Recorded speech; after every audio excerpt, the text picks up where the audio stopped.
30년 전 저는 마을에서 아무도 데려가려 하지 않던 눈먼 처녀와 결혼했습니다. 그런데 신혼 첫날 밤 아내가 제 귀에 대고 이렇게 속삭이는 겁니다. 사실 저 눈 보여요. 그 뒤에 일어난 일은 제 인생을 송두리째 바꿔놓았습니다. 시청자 여러분, 안녕하세요. 가족 이야기에 오신 것을 환영합니다. 이 이야기는 1995년 충청도의 한 시골 마을을 배경으로 32살의 건설, 현장, 소장, 박민준이라는 한 남자의 이야기입니다.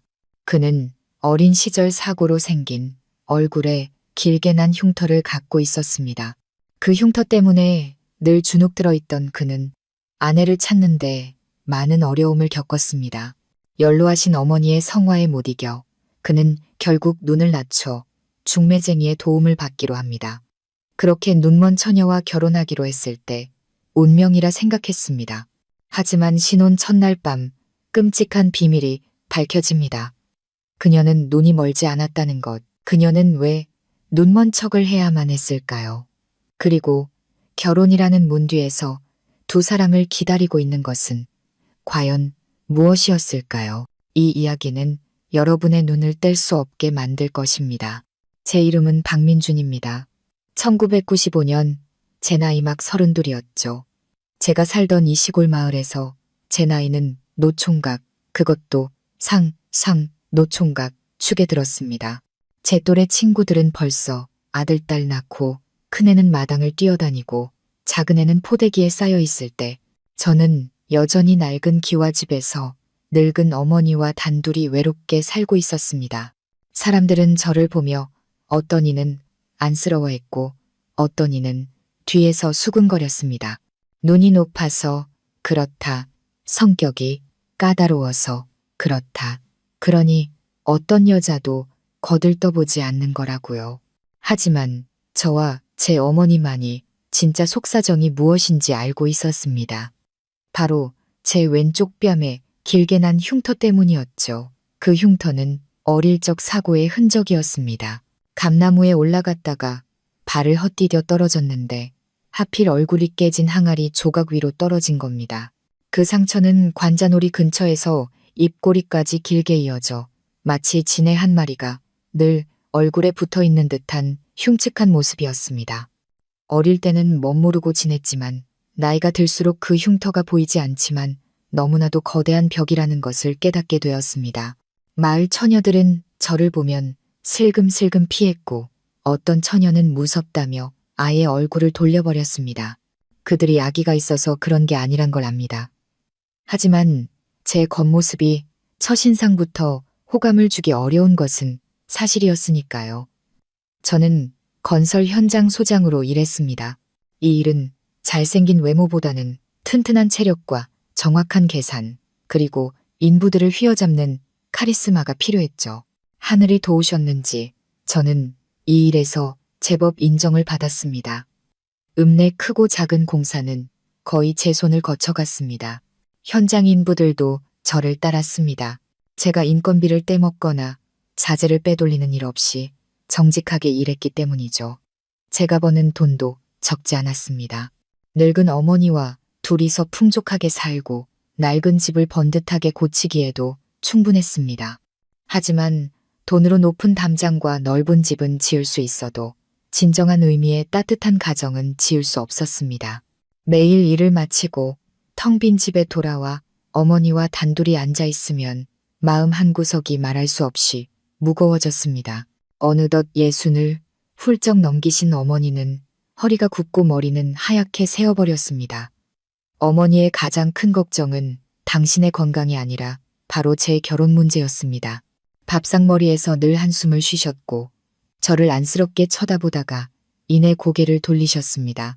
어머니가 무슨 말을 하고 싶은지 알았지만 제가 속상해할까봐 차마 입 밖으로 꺼내지 못하고 삼키시는 것을 저는 알고 있었습니다. 가끔 혼잣말로 중얼거리셨죠. 그때 내가 좀 더 조심했더라면 우리 민준이가 저렇게 고생하지는 않았을 텐데 다 내 탓이야, 내 탓. 그럴 때마다 저는 애써 웃으며 어머니께 반찬을 집어드리며 말했습니다. 어머니, 무슨 그런 말씀을 하세요. 아들, 이렇게 건강하고 돈도 잘 버는데 뭐가 힘들다고 그러세요. 하지만 제 마음속으로는 어머니가 얼마나 죄책감을 느끼시는지, 그리고 저 또한 제 자신을 얼마나 원망하고 있는지 알고 있었습니다. 흉터에 대한 자격지심은 제 마음속 깊이 파고들었습니다. 누가 중매를 서준다고 해도 저는 번번이 거절했습니다. 여자들의 그 눈빛을 마주할 자신이 없었습니다.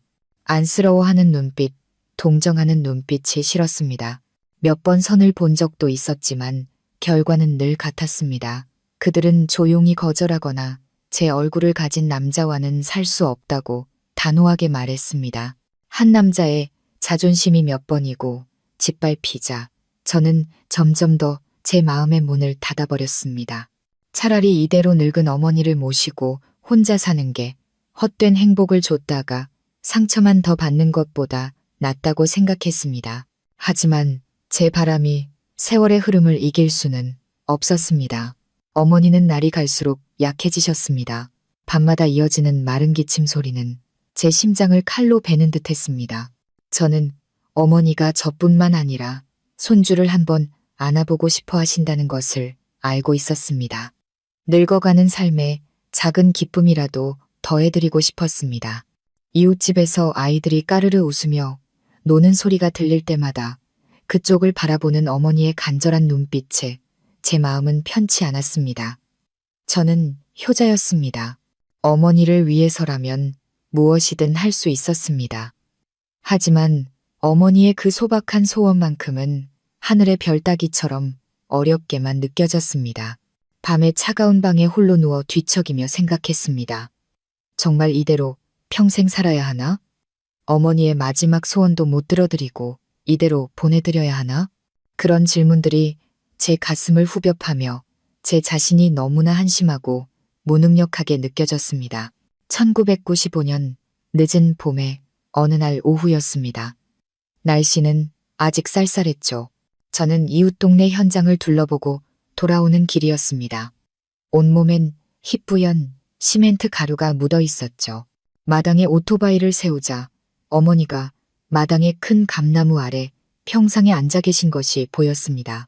늙고 주름진 눈으로 먼 곳을 바라보시는 모습이 무척이나 근심스러워 보였습니다. 작은 찻상 위에는 김이 모락모락 나는 주전자가 놓여 있었습니다. 제가 온 것을 보시고 어머니는 화들짝 놀라 돌아보셨지만 그 미소는 어색하고 지쳐 보였습니다. 왔냐? 어서 들어가서 손발 씻고 나와서 차나 한잔 하렴. 어머니의 목소리는 잠겨 있었습니다. 저는 네 하고 대답하고는 집으로 들어가 연장을 내려놓고 대충 얼굴과 손발을 씻었습니다. 제가 다시 나왔을 때 어머니는 이미 따뜻한 보리차를 한 잔 따라 놓고 저에게 건네주셨습니다. 저는 찻잔을 받아 들었습니다. 따뜻한 온기가 손바닥으로 퍼지며 쌀쌀한 오후의 냉기를 조금이나마 가시게 해주었습니다. 오리 모자는 한동안 그렇게 말없이 앉아 있었습니다. 어머니께서 뭔가 중요한 할 말이 있으시다는 것을 오랫동안 망설여온 이야기라는 것을 직감할 수 있었습니다. 요즘 일은 괜찮으냐? 어머니가 먼저 침묵을 깨셨습니다. 네, 그럼요, 어머니. 마을 입구에 사는 김영감님. 100집을 새로 짓기로 했어요. 아마 몇 달은 좋게 걸릴 거예요. 저는 애써 밝은 척 대답했습니다.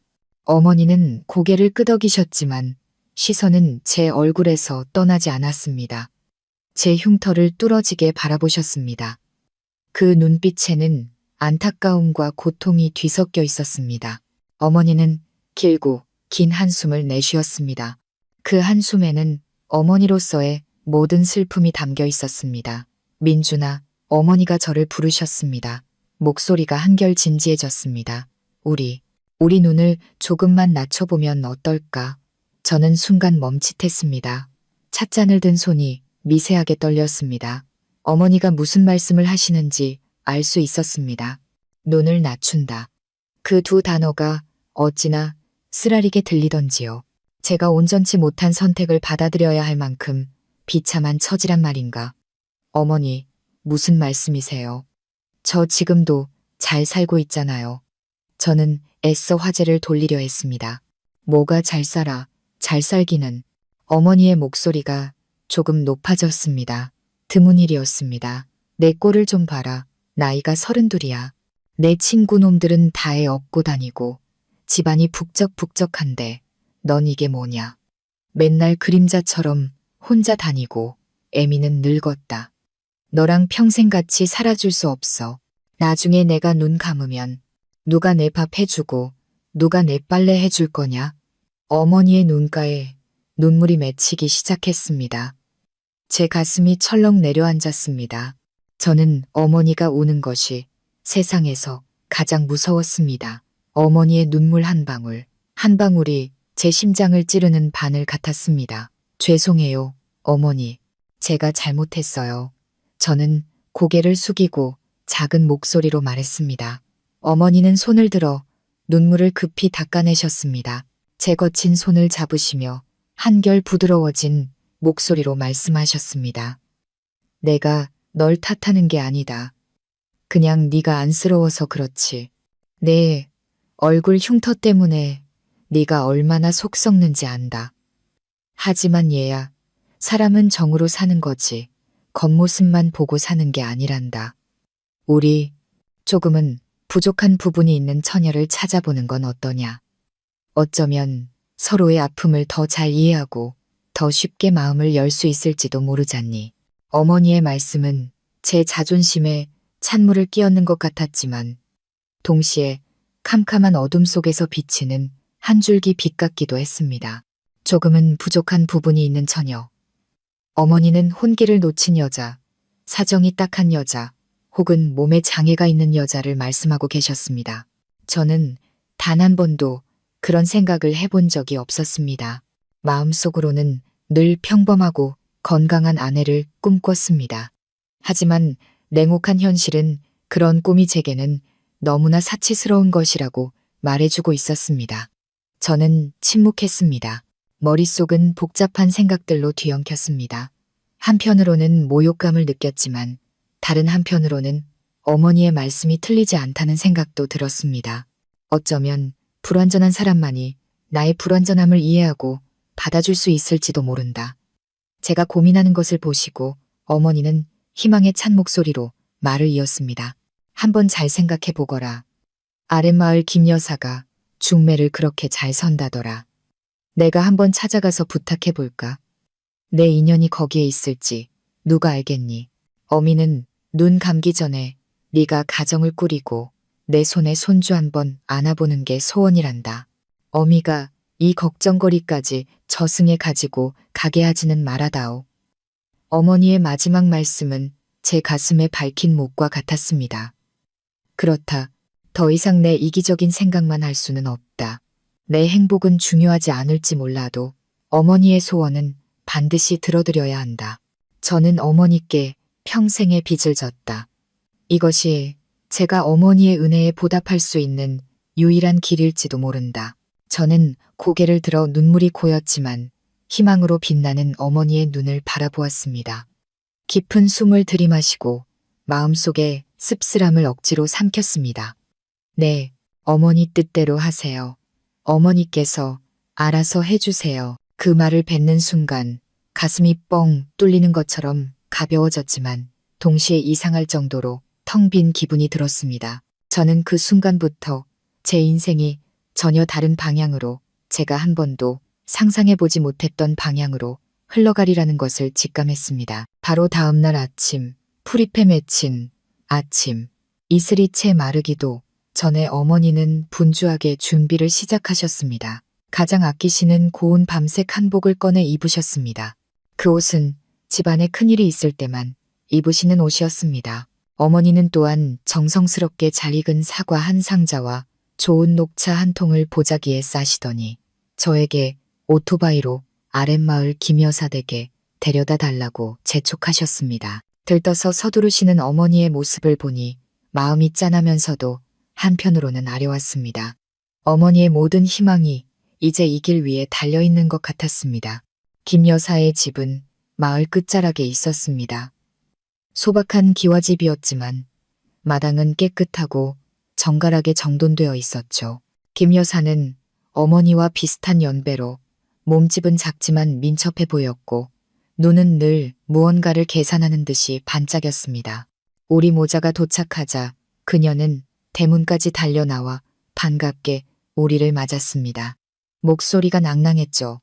어머나, 형님이랑 아드님이 어쩐 일로 이렇게 귀한 걸음을 다 하셨을까? 바람이 귀인을 우리 집으로 모셨나 보네. 어서 들어와서 차나 한 잔 들어요. 몇 마디 인사를 나눈 후 어머니는 바로 본론으로 들어갔습니다. 제 사정을 이야기하고 아들이 장가들어 안정되기를 바라는 어미의 마음을 토로하셨습니다. 제 얼굴의 흉터에 대해서도 숨기지 않으셨습니다. 오히려 그것이 제 혼사길을 막는 가장 큰 장애물이라고 솔직하게 말씀하셨습니다. 김 여사는 이야기를 다 듣고는 고개를 끄덕이며 모든 것을 이해한다는 표정을 지었습니다. 그녀는 제 머리부터 발끝까지 훑어보았습니다. 그 날카로운 눈빛은 마치 사람의 속마음까지 꿰뚫어 보는 듯 했습니다. 민준 총각 얘기는 익히 들어서 알고 있었죠. 키도 훤칠하고 몸도 건강하고 직업도 안정적인데 단지 인연이 아직 닿지 않았을 뿐이지. 그녀는 부채를 살랑이며 말했습니다. 형님이 이렇게 직접 부탁하시는데 제가 어찌 거절하겠어요. 이게 좀 어려운 일이긴 하지만 방법이 없는 건 아니에요. 그러더니 그녀는 목소리를 낮추며 비밀스럽게 말했습니다. 사실은 말이죠. 옆 동네에 이서연이라는 처녀가 하나 있어요. 올해 26인데 용모가 아주 단아하고 피부는 희고 머릿결은 비단 같죠. 마음씨 곱고 얌전하기는 말할 것도 없고요. 집안도 뼈대 있는 양반 집안이에요. 여기까지 듣자 제 마음에 작은 파문이 일었습니다. 그런 처녀가 왜 중매쟁이를 필요로 할까? 또 그런 처녀가 나 같은 사람에게까지 차례가 올 리가 있을까? 제 생각을 읽기라도 한 듯 김 여사는 바로 말을 이었습니다. 그런데 그 처녀에게 딱 한 가지 흠이 있어요. 어릴 때 열병을 심하게 앓고 나서 그 후유증으로 두 눈이 그만 멀어버렸답니다. 어릴 때부터 앞을 못 봤어요, 형님. 그것 때문에 팔자가 기구해졌죠. 아무리 예쁘고 착해도 눈먼 처녀를 며느리로 들이려는 집이 없었답니다. 저와 어머니는 그 자리에 얼어붙었습니다. 눈이 멀었다고? 눈먼 처녀라니. 어머니는 저를 바라보셨습니다. 그 눈빛에는 미안함이 서려 있었습니다. 제 머릿속은 온갖 감정으로 뒤죽박죽이었습니다. 연민, 놀라움, 그리고 이상하게도 약간의 안도감까지. 앞을 보지 못하는 사람이라면 내 흉터를 보지 못할 것이다. 내 겉모습을 보고 판단하거나 두려워하지 않을 것이다. 어쩌면 이 사람이 바로 어머니가 말씀하신 나의 단점을 이해하고 받아줄 수 있는 단점을 가진 그 사람이 아닐까. 김 여사는 우리가 침묵하는 것을 보고 말을 덧붙였습니다. 그쪽 집안에서도 큰 걸 바라지는 않아요. 그저 자기네 딸을 진심으로 아껴주고 사랑해줄 착한 남편감을 찾고 있을 뿐이에요. 예단비도 솔직하게 말하더군요. 그냥 형식적으로 100만 원만 받겠다고요. 1995년에 100만 원, 그것은 결혼 지참금으로는 너무나 적은 액수였습니다. 요즘 세상에 장가를 가려면 예단비만 해도 금 몇 돈은 줘야 하고 잔치 음식이며 술이며 이것저것 따지면 돈이 훨씬 더 들었습니다. 이 조건은 너무나 파격적이었습니다. 의심이 들 정도로 말이죠. 어머니는 한참을 고민하시더니 저를 돌아보며 조심스럽게 물으셨습니다. 민준아, 내 생각은 어떠냐? 어머니도 마음이 복잡하시다는 것을 알 수 있었습니다. 한쪽에는 예쁘고 착하며 아무것도 요구하지 않는 며느리감이 있고 다른 한쪽에는 그녀가 앞을 못 본다는 현실이 있었습니다. 나중에 함께 살면서 생활하고 일하는 것이 얼마나 힘들겠습니까? 하지만 어머니의 눈빛을 보니 이미 마음이 어느 쪽으로 기울었는지 알 수 있었습니다. 어머니께는 제가 아내를 얻는 것, 아침 저녁으로 밥해주고 손주 하나 낳아주는 것만으로도 더 바랄 게 없으셨던 겁니다. 다른 어려움은 차차 극복하면 된다고 생각하셨겠죠. 저는 오랫동안 침묵했습니다. 제 인생을, 저를 거절했던 수많은 말들과 동정의 눈빛들을 떠올렸습니다. 그리고 어머니의 간절한 소원을 생각했습니다. 눈먼 처녀. 하지만 그녀는 결코 내 흉터를 보지 못할 것이다. 그녀는 내 겉모습이 아닌 있는 그대로의 나를 받아줄 것이다. 어쩌면 이것이 바로 운명의 장난일지도 모른다. 선이나 한번 보게 해주세요. 제 목소리는 쉬어 있었습니다. 어머니는 안도의 한숨을 내쉬었고 얼굴이 환하게 펴졌습니다. 어머니는 김 여사를 향해 한껏 밝아진 목소리로 말했습니다. 아우님, 그럼 우리 한번 만날 수 있게 자리 좀 마련해줘요. 빠르면 빠를수록 좋겠네. 김 여사는 활짝 웃으며 검게 물든 치아를 드러냈습니다. 형님, 걱정 마세요. 이 일은 저한테 맡기시고 제가 좋은 날 잡아서 바로 연락드릴게요. 매끄럽고 순조롭게 진행될 테니 염려 붙들어 매세요. 집으로 돌아오는 길, 어머니는 무척 기뻐하셨습니다. 서연이라는 처녀에 대해 계속 이야기하셨습니다. 그녀가 얼마나 예쁘고 상냥할지 상상하시다가도 눈먼 처녀가 어떻게 며느리 노릇을 할지 걱정하기도 하셨습니다. 저는 그저 말없이 오토바이를 몰았습니다. 마음은 온갖 생각으로 무거웠습니다. 저는 곧 제 아내가 될 여자를 만나러 갈 것입니다. 제가 한 번도 본 적 없는 사람, 그리고 그녀 또한 영원히 제 얼굴을 볼 수 없는 사람. 이 결혼은 제 인생에서 가장 큰 도박이었고 저는 제가 가진 모든 것을 걸기로 결심했습니다. 정확히 사흘 후 김 여사가 우리 집에 찾아와 소식을 전했습니다. 일요일 오후에 만남을 주선했다는 것이었습니다. 어머니는 무척 기뻐하셨습니다. 지난번보다 훨씬 더 꼼꼼하게 모든 것을 준비하셨습니다. 저에게 가장 좋은 옷을 입고 머리를 단정하게 빗으라고 하셨고 당신은 첫 인사를 위한 과일과 과자 몇 가지를 준비하셨습니다. 그날 아침 내내 저는 안절부절 못했습니다. 설레기도 하고 걱정되기도 하고 또 약간의 호기심도 들었습니다. 그날 오후 김 여사는 우리 모자를 데리고 그 처녀의 집으로 향했습니다. 이서연 씨의 집은 안쪽 동네에 있었고 우리 집에서 약 1km 정도 떨어져 있었습니다. 소박한 단층집이었고 집 주위에는 무궁화 울타리가 둘러져 있었습니다. 우리가 도착했을 때 그녀의 부모님이 이미 대문 앞에서 기다리고 계셨습니다. 아버지는 고생한 티가 역력한 마른 체형의 남자였고 어머니는 인상이 후덕하고 온화해 보였습니다. 그들은 우리를 무척 반갑게 맞아주었지만 그들의 눈빛 속에서 숨길 수 없는 걱정을 읽을 수 있었습니다. 우리는 안으로 안내받았습니다. 집 안에는 값비싼 물건은 없었고 가구도 소박했지만 아주 깔끔하고 정돈되어 있었습니다. 차를 내어준 후 처녀의 어머니가 안방으로 들어가 조용히 말했습니다. 서연아, 손님 오셨다. 이리 나와서 인사드리렴. 잠시 후 안방에서 한 처녀가 어머니의 부축을 받으며 한 걸음 한 걸음 걸어 나왔습니다. 그녀가 나타나는 순간 저는 정말로 눈을 뗄 수가 없었습니다. 서연 씨는 김 여사가 묘사했던 것보다 그리고 제 상상보다 훨씬 더 아름다웠습니다. 갸름한 계란형 얼굴에 피부는 희고 고왔습니다. 길고 검은 머리는 단정하게 따 한쪽 어깨로 넘겨져 있었습니다.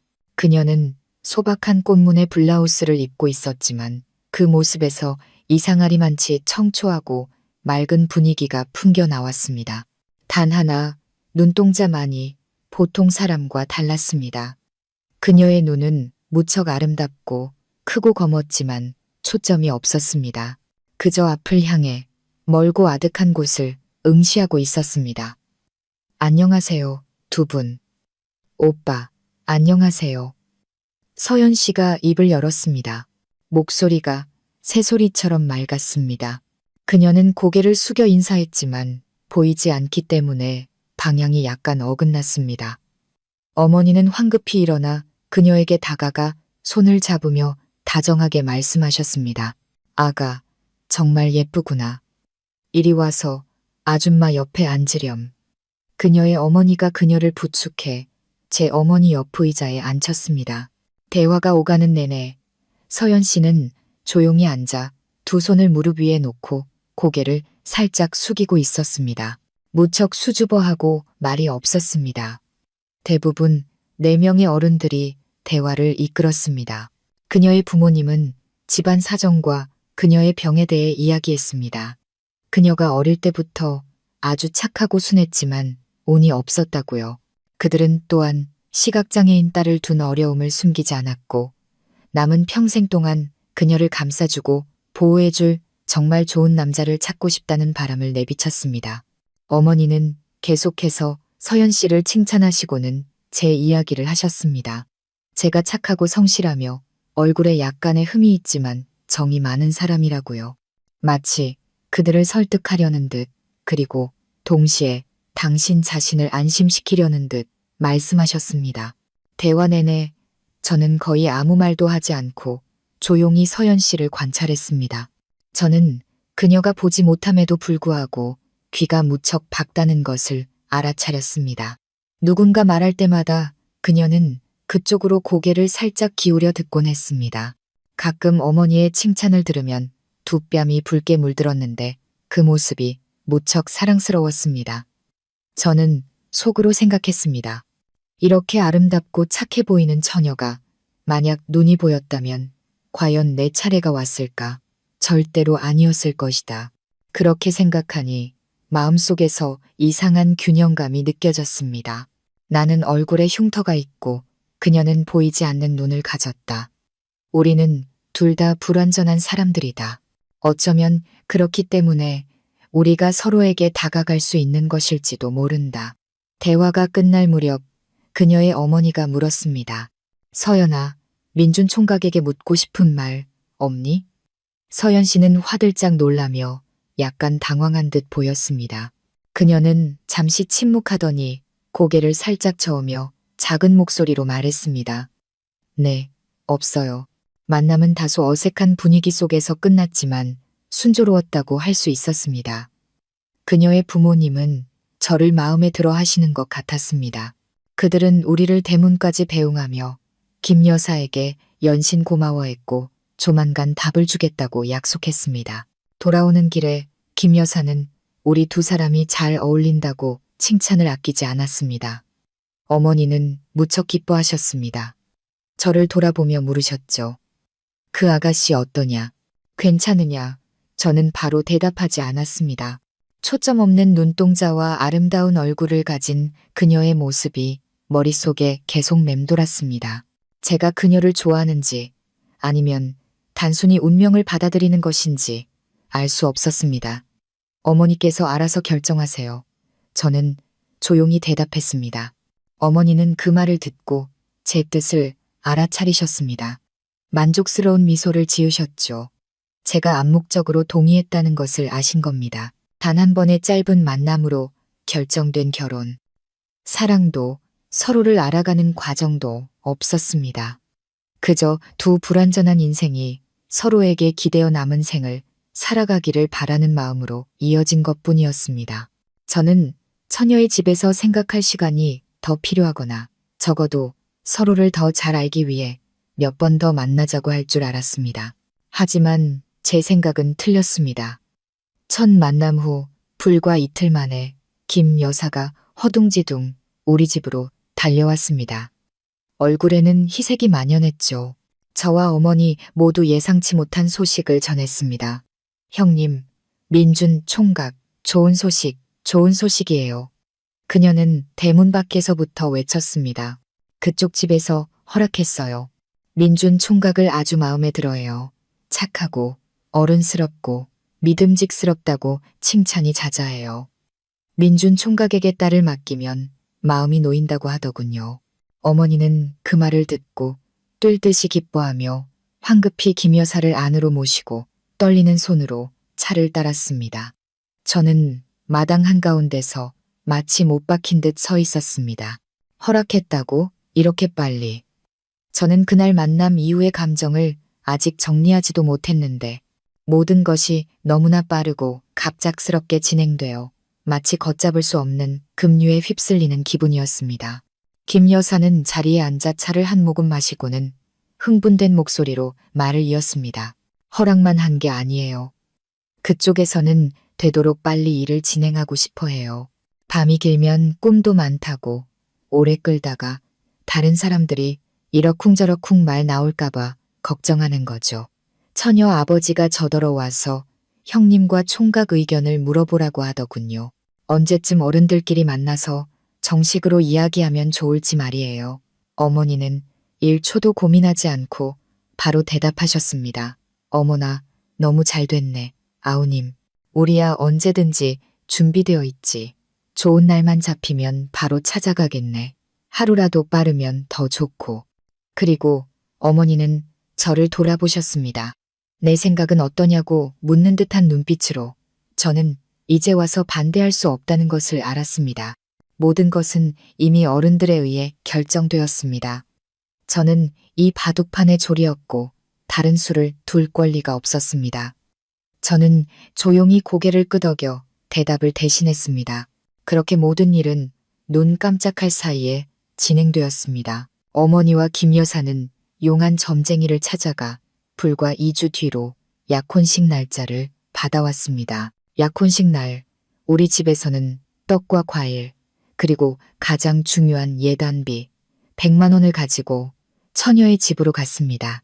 예식은 소박하지만 정중하게 치러졌습니다. 서연 씨의 부모님은 예물을 받으셨습니다. 그들의 얼굴에는 기쁨과 걱정이 교차했습니다. 저는 서연 씨를 보았습니다. 그녀는 여전히 고운 한복을 입고 있었고 아름다운 얼굴은 땅을 향해 있었습니다. 한마디도 하지 않았죠. 그녀는 곧 시집갈 신부라기보다는 운명에 순응하는 사람처럼 보였습니다. 그녀의 초점 없는 눈동자는 오늘따라 더욱 깊은 슬픔에 잠겨 있는 듯 했습니다. 제 마음속에 문득 질문이 떠올랐습니다. 그녀는 정말로 이 결혼을 자발적으로 받아들인 것일까? 아니면 나처럼 어머니를 위해 억지로 자신을 설득하고 있는 것일까? 약혼식 후 결혼식 날짜도 바로 한 달 뒤로 정해졌습니다. 한 달, 인생의 중대사를 준비하기에는 너무나 짧은 시간이었습니다. 어머니는 모든 것을 준비하느라 분주하셨습니다. 잔치 음식을 예약하고 하객을 초대하고 우리 부부를 위해 새 침구와 장롱을 장만하느라 동분서주하셨습니다. 얼굴에는 기쁨이 가득했고 어딜 가나 곧 며느리를 본다고 자랑하셨습니다. 그렇게 행복해 하시는 어머니를 보니 제 마음속의 불안도 조금은 가라앉았습니다. 어머니만 기쁘시다면 그걸로 됐다고 스스로를 위로했습니다. 그 한 달 동안 저와 서연 씨는 단 한 번도 단둘이 만난 적이 없었습니다. 서로에 대한 정보는 모두 어른들의 말을 통해 전해 들었습니다. 저는 그녀가 팥빙수를 좋아하고 트로트를 즐겨 듣는다는 것을 알게 되었습니다. 그녀는 제가 건설 일을 하고 담배를 피우지 않으며 술을 잘 마시지 않는다는 것을 알게 되었죠. 우리는 마치 곧 서명될 혼인신고서 한 장으로 묶인 두 낯선 사람 같았습니다. 데이트도 사랑의 속삭임도 손 한 번 잡아본 적도 없었습니다. 만약 감정이 있다면 그것은 아마도 서로에 대한 연민과 수용이었을 겁니다. 결혼식 날이 다가올수록 제 마음은 더욱 복잡해졌습니다. 밤마다 잠 못 이루고 뒤척였습니다. 나는 어떤 남편이 되어야 할까? 눈먼 아내를 어떻게 대해야 할까? 앞으로의 삶에 어떤 어려움이 닥칠까? 우리는 과연 화목하게 살 수 있을까? 수만 가지 질문이 제 머릿속을 맴돌았습니다. 저는 두려웠습니다.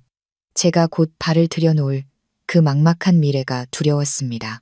하지만 어머니께서 꾸며주신 아늑한 신혼방을 보고 늙고 주름진 어머니의 얼굴에 가득한 만족스러운 미소를 볼 때마다 저는 다시 마음을 다잡았습니다. 나는 남자다. 이 집안의 기둥이다. 약해져서는 안 된다. 이 결혼이 어떻게 되든 나는 책임을 져야 한다. 곧 내 아내가 될 여자에게 그리고 어머니의 소원에 대해 책임을 져야 한다. 마침내 결혼식 날이 왔습니다. 늦봄의 어느 날 햇살은 꿀처럼 노랗게 마을 길 위에 쏟아졌습니다. 아침 일찍부터 우리 집은 사람들의 웃음소리로 시끌벅적했습니다. 어머니는 고운 자줏빛 한복을 입으시고 얼굴에는 기쁨이 넘쳐 흘렀습니다. 안절부절못하시며 사람들에게 상을 다시 놓고 찻잔을 정리하라고 지시하셨습니다. 가까운 친척들도 아침 일찍부터 와서 일을 도왔습니다. 분위기는 분주했지만 따뜻하고 기쁨으로 가득 찼습니다. 오직 신랑인 저만이 마음이 복잡했습니다. 저는 밝은 회색 양복을 입고 거울 앞에 섰는데 제 모습이 무척 낯설게 느껴졌습니다. 얼굴의 흉터는 아침 햇살 아래 더욱 선명해 보였습니다. 잠시 후 아름다운 신부 옆에 섰을 때 내가 그녀를 창피하게 만들지는 않을까 하는 생각이 들었습니다. 정해진 길시에 우리 신랑 측 행렬이 출발했습니다. 선두에는 꽃차가 있었는데 사실은 조화와 빨갛고 파란 리본으로 어설프게 장식한 낡은 오토바이였습니다. 촌스러워 보였지만 시골 사람들의 설렘이 가득 담겨 있었죠. 저는 그 뒤에 탄 차에 앉아 있었습니다. 심장은 쿵쾅거렸습니다. 신부를 맞으러 가는 기분이 아니라 제 운명이 결정될 법정으로 가는 기분이었죠. 신부 집도 준비를 잘 해두었습니다. 우리가 도착하자 폭죽 소리가 요란하게 터졌습니다. 서연 씨는 붉은색 한복을 입고 머리에는 면사포를 쓴 채 방 안에 조용히 앉아 있었습니다. 그녀의 어머니가 그녀의 손을 잡고 조상님께 인사를 드리러 나왔을 때 우리 신랑 측 친척들은 모두 감탄했습니다. 그녀는 눈부시게 아름다웠습니다. 그녀의 맑고 성스러운 아름다움은 주변의 모든 것을 빛바래게 하는 듯 했습니다. 저는 그녀 옆에 섰습니다. 제 자신이 너무나 작고 어색하게 느껴졌습니다. 저는 슬쩍 그녀를 쳐다보았지만 그녀는 그저 고개를 숙이고 있었습니다. 얇은 면사포 뒤로 보이는 아름다운 얼굴에는 아무런 감정도 드러나지 않았습니다. 시골 결혼식은 간단해서 복잡한 의식은 많지 않았습니다. 신부 집에서 예를 올린 후 저는 그녀를 부축해 시댁으로 가기 위해 차로 향했습니다. 제가 그녀의 손을 잡았을 때 그 손이 무척 부드럽지만 차갑고 약간 떨리고 있다는 것을 느꼈습니다. 아마 그녀도 저처럼 긴장하고 두려워하고 있을 겁니다. 저는 그녀를 한 걸음 한 걸음 부축해 조심스럽게 차에 태웠습니다. 시댁으로 돌아오는 내내 우리는 한마디도 하지 않았습니다. 결혼식은 시끌벅적하고 즐거운 분위기 속에서 진행되었습니다. 양가 친척들과 이웃들이 많이 와서 축하해 주었습니다. 어머니가 가장 기뻐하셨습니다. 어머니는 잔치상을 돌아다니며 사람들과 악수하고 입가에 웃음이 떠나지 않았습니다. 모두들 어머니가 복이 많아 예쁘고 착한 며느리를 얻었다고 칭찬했습니다. 그들은 저와 서연 씨를 번갈아 보며 잘 어울린다고 감탄했습니다. 어떤 사람은 제가 얼굴에 흉터는 있지만 복이 많아서 꽃처럼 예쁜 아내를 얻었다고 말했습니다. 저는 그저 쓴웃음을 지을 뿐이었습니다. 이 복을 얻기 위해 저와 그녀 모두가 서로의 결점을 받아들여야 했다는 것을 그들은 몰랐습니다.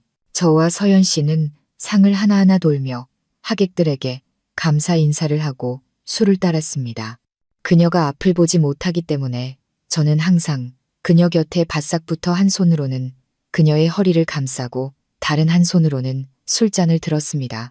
한 걸음 한 걸음, 한마디 한마디가 모두 조율되어야 했습니다. 다른 사람들이 보기에는 아마도 무척 다정한 모습이었을 겁니다. 눈먼 아내를 극진히 보살피는 남편의 모습으로요. 하지만 이 가까움이 그저 어색한 연극일 뿐이라는 것을 저만이 알고 있었습니다. 우리 사이에는 여전히 보이지 않는 거리가 있었습니다.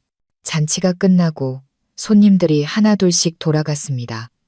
집은 다시 원래의 고요함을 되찾았고 공기 중에는 술과 음식 냄새만이 남아 있었습니다. 어머니는 피곤하셨지만 대충 정리를 하시고는 우리에게 어서 방에 들어가 쉬라고 재촉하셨습니다. 어머니는 다정하고 희망에 찬 눈빛으로 우리를 바라보셨습니다. 저는 어머니의 그 눈빛을 이해했습니다. 어머니는 불행한 아들에게 온전한 행복이 찾아오기를, 이 집에 곧 아이의 웃음소리가 울려 퍼지기를 바라고 계셨습니다. 저는 서연 씨를 부축해 신혼방으로 들어갔습니다. 방은 소박하지만 아늑하게 꾸며져 있었습니다. 방문이 닫히자 우리는 바깥 세상과 단절되었습니다. 이제 길고 긴 밤, 그리고 비밀로 가득 찬 결혼 생활을 앞둔 두 낯선 사람, 저와 그녀만이 남았습니다. 신혼방은 벽에 걸린 괴종시계의 똑딱거리는 소리와 제 자신의 얕은 숨소리까지 들릴 정도로 고요했습니다. 탁자 위에서 희미하게 타오르는 호롱불은 따뜻한 노란빛을 내뿜었지만 방 안을 가득 메운 어색한 공기를 쫓아내기에는 역부족이었습니다. 서연 씨는 여전히 침대 가장자리에 앉아 있었습니다. 두 손은 무릎 위에 단정히 놓여 있었고 고개는 여전히 숙여져 있었습니다. 붉은색의 홀레복은 그녀의 새하얀 피부와 연약한 아름다움을 더욱 돋보이게 했습니다. 저는 방구석에 서서 뭘 해야 할지 몰라 서성거렸습니다. 이제 무슨 말을 해야 할까? 이 사람은 내 아내, 남은 평생을 함께할 사람인데 저는 그녀가 마치 처음 보는 사람처럼 낯설게 느껴졌습니다. 저는 물을 한 잔 따라 침대 곁으로 가서 그녀에게 건넸습니다. 피곤할 텐데 물이라도 좀 마셔요. 서연 씨는 제가 가까이 온 것을 눈치채지 못했는지 살짝 놀랐습니다. 그녀는 천천히 고개를 들었지만 눈은 여전히 허공의 한 점을 응시하고 있었습니다. 그녀는 허공에서 손을 더듬었습니다. 저는 얼른 그녀의 손을 잡아 부드러운 손바닥에 찻잔을 쥐어주었습니다. 고마워요. 그녀가 작게 말했습니다. 목소리는 여전히 맑았지만 약간의 떨림이 섞여 있었습니다. 그녀는 물을 한 모금 마시고는 침대 옆 탁자에 찻잔을 내려놓았습니다. 우리는 다시 침묵에 빠졌습니다. 이 침묵은 어색한 말보다 더 견디기 힘들었습니다. 무슨 말이라도 해서 이 분위기를 깨야 한다고 생각했습니다. 그녀의 가족에 대해 묻거나 미래에 대해 이야기하거나 하지만 모든 말이 목구멍에서 맴돌 뿐 나오지 않았습니다. 저는 제 자신이 너무나 서툴게 느껴졌습니다. 저는 침대 맞은편 의자에 앉았습니다.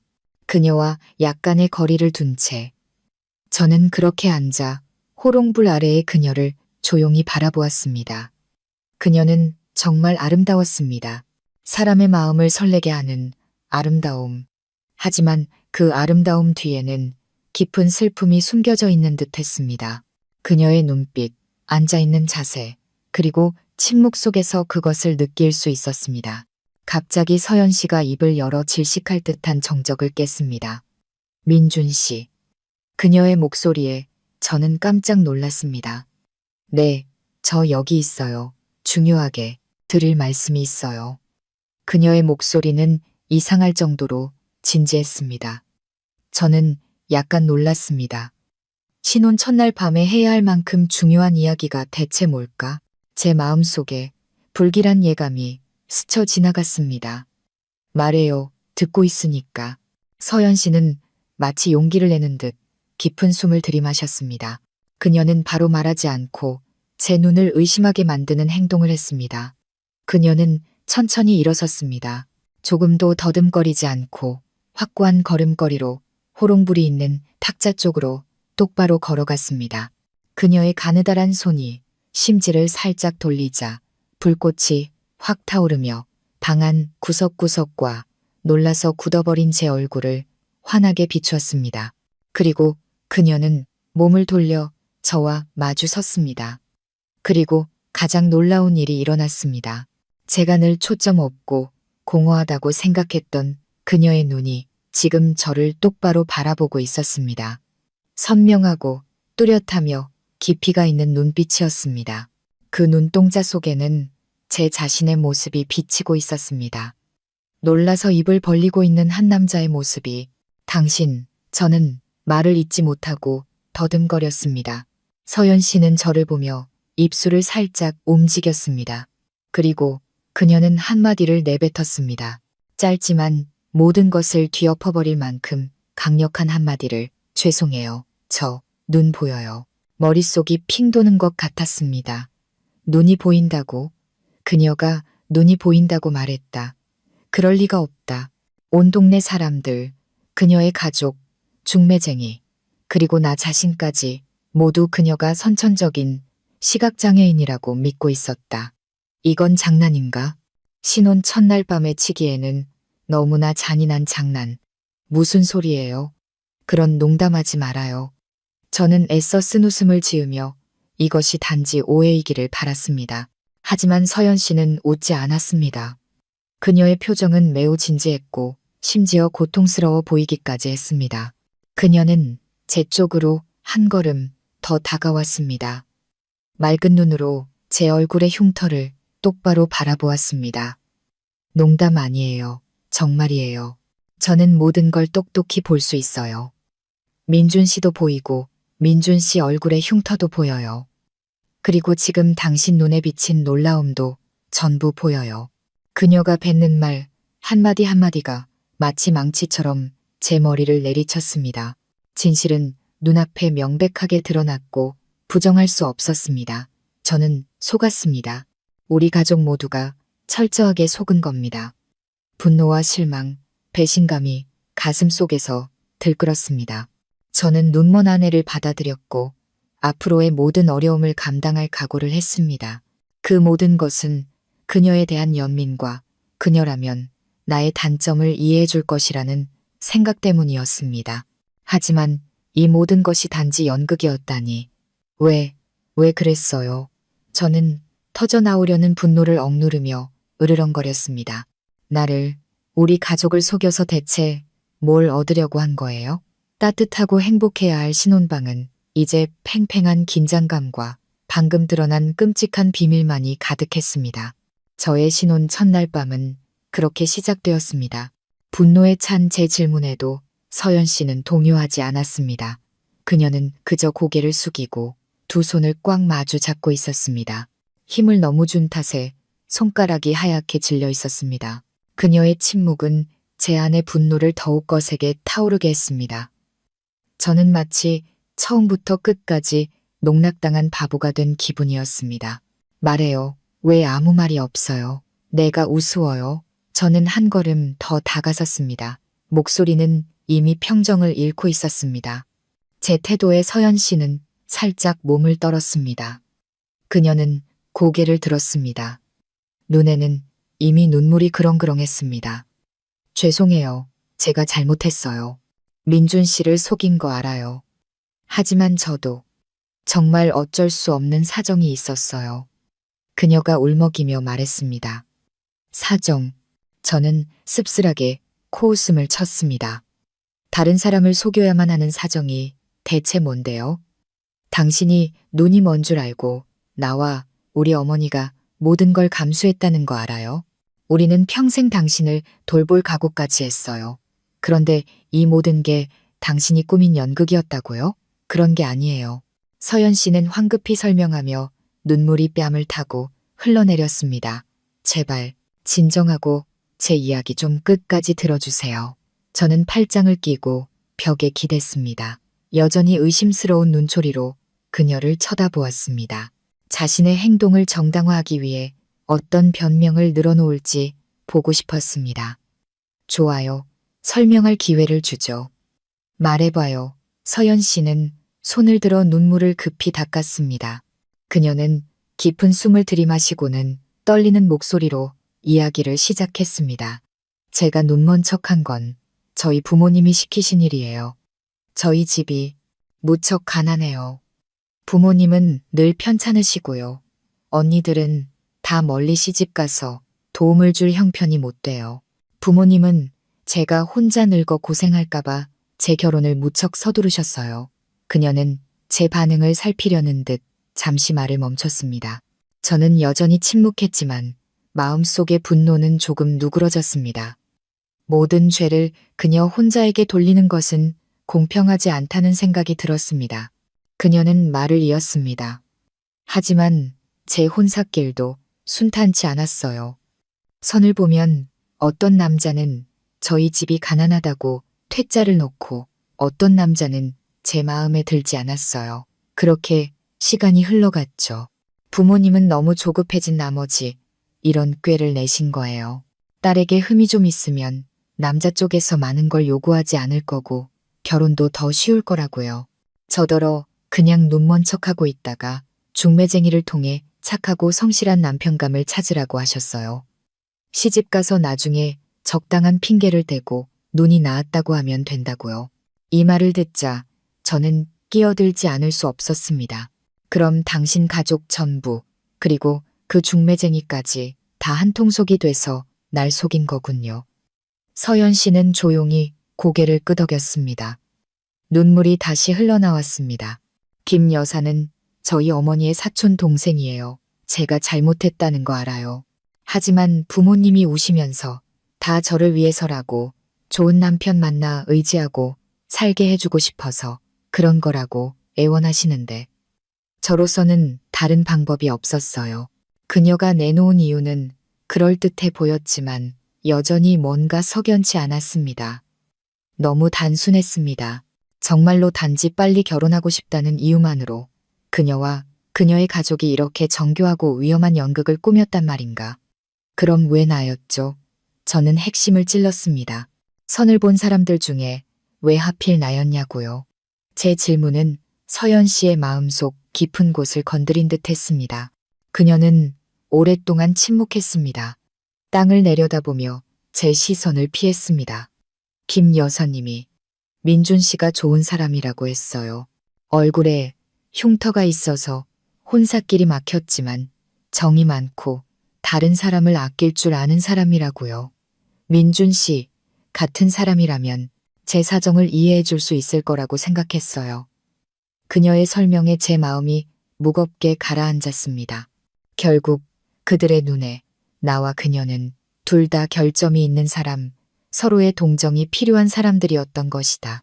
이 결혼은 처음부터 두 불완전한 운명의 타협이자 거래였던 셈이다. 제 안의 분노는 거의 다 사라지고 그 자리를 형언할 수 없는 복잡한 감정이 채웠습니다. 화가 나면서도 그녀가 불쌍했고 제 자신이 우습게 느껴졌습니다. 저는 침대에 걸터 앉아 길게 한숨을 쉬었습니다. 머릿속이 실타래처럼 엉켜 있었습니다. 이제 어떻게 해야 하나? 비밀은 밝혀졌지만 오직 우리 둘만 알고 있다. 만약 내가 지금 이 일을 크게 만들어 그녀를 친정으로 돌려보낸다면 우리 가족뿐만 아니라 그녀의 가족도 마을 사람들에게 얼굴을 들 수 없을 것이다. 그리고 어머니는 이 충격을 견디지 못하실 것이다. 어머니는 내 결혼에 모든 희망을 걸고 계셨다. 제가 침묵하자 서연 씨는 조심스럽게 다가와 제 옆에 무릎을 꿇었습니다. 지금 저한테 많이 화나신 거 알아요. 욕을 하셔도 좋고 때리셔도 좋아요. 다 간수할게요. 다만 제발 이 일을 아무에게도 말하지 말아주세요. 특히 어머님께는요. 연세도 많으신데 충격받으시면 안 되잖아요. 부탁이에요. 앞으로 제가 소처럼 말처럼 일해서 이 잘못을 갚을게요. 아름다운 여인이 눈물을 흘리며 제 발치에 꿇어앉아 있는 모습을 보니 마음이 다시 약해졌습니다. 어쨌든 그녀는 이제 내 아내고 이미 벌어진 일이다. 지금 소란을 피워봤자 해결될 건 없고 동네 사람들 웃음거리만 될 뿐이다. 저는 오랫동안 생각한 끝에 저 자신도 예상치 못한 결정을 내렸습니다.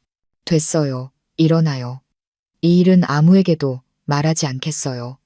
하지만 조건이 있어요. 서연 씨는 희망에 찬 눈으로 고개를 들었습니다. 어떤 조건이든 다 따를게요. 내일부터 모든 사람들 앞에서 당신은 여전히 눈먼 사람이어야 해요. 내가 그만하라고 할 때까지 이 연극을 계속해야 합니다. 할 수 있겠어요? 저는 그 조건을 내걸었습니다. 한편으로는 그녀를 벌주고 싶었고 다른 한편으로는 그녀가 갑자기 눈을 뜬다면 어머니와 다른 사람들에게 어떻게 설명해야 할지 막막했기 때문입니다. 서연 씨는 망설이지 않고 즉시 고개를 끄덕였습니다. 네, 할 수 있어요. 시키는 건 뭐든지 할게요. 고마워요. 저를 용서해 주셔서 정말 고마워요. 우리의 신혼 첫날 밤은 그렇게 끝났습니다.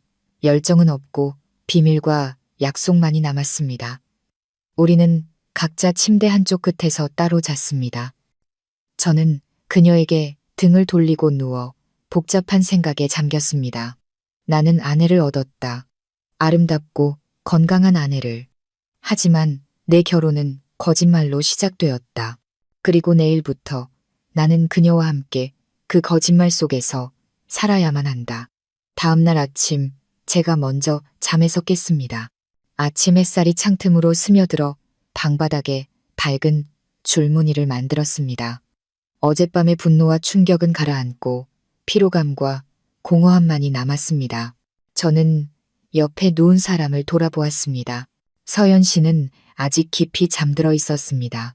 갸름한 얼굴이 한쪽으로 기울어져 있었고 길고 풍성한 속눈썹이 살짝 떨리고 있었습니다. 그녀는 무척 평화로워 보였습니다. 어젯밤의 두려움에 떨며 애원하던 모습과는 전혀 달랐죠. 저는 저도 모르게 그녀를 조금 더 오래 바라보았습니다. 그녀는 정말 아름다웠습니다. 화장기 없는 자연스러운 아름다움. 만약 그 거짓말만 없었다면 나는 아마 이 동네에서 가장 행복한 남자였을 겁니다. 바로 그때 서연 씨가 몸을 뒤척이며 잠에서 깼습니다. 그녀는 눈을 떴습니다. 맑고 초롱초롱한 눈동자가 아침 햇살에 반짝였습니다. 아주 짧은 순간 그녀는 저를 똑바로 쳐다보았습니다. 완전히 자연스러운 시선이었죠. 하지만 곧 무언가 생각난 듯 그녀는 황급히 눈을 감았다가 다시 천천히 떴습니다. 익숙한 초점 없는 시선으로 조정한 채 눈 깜짝할 사이에 이루어진 그녀의 그 변화는 너무나 능숙해서 감탄스럽기도 하고 한편으로는 마음이 아팠습니다. 바로 그때 밖에서 문을 두드리는 소리가 나더니 어머니의 기쁨에 찬 목소리가 들려왔습니다. 민준아, 세아가 둘 다 일어났느냐? 어미가 아침 차려놨다. 저와 서연 씨는 서로를 쳐다보았습니다. 둘 다 약간 당황했죠. 이것이 우리의 첫 번째 시험이었습니다. 저는 밖을 향해 대답했습니다. 네, 어머니. 일어났어요. 금방 나갈 테니 그냥 두세요. 저는 먼저 일어나 옷을 갈아입었습니다. 서연 씨도 일어났지만 그녀는 침대에 가만히 앉아 어쩔 줄 몰라 했습니다. 그녀가 얼마나 난처할지 이해할 수 있었습니다. 저는 한숨을 쉬고 침대 곁으로 가서 우리 둘만 들릴 정도로 작게 말했습니다. 시작해요. 그리고 저는 그녀를 부축해 침대에서 내려주었습니다. 서연 씨는 즉시 역할에 몰입했습니다. 그녀는 제 팔에 매달려 새로운 공간에 익숙하지 않은 듯 더듬거리며 비틀비틀 걸었습니다. 밖으로 나가자 어머니는 소박하지만 따끈한 아침상을 차려놓고 계셨습니다. 우리를 보시고는 환하게 웃으셨습니다. 우리 며느리 일어났구나. 어젯밤에 잠은 잘 잤니? 어머니는 다정하게 물으시며 서연 씨의 의자를 빼주셨습니다. 네, 어머님, 잘 잤어요. 감사합니다.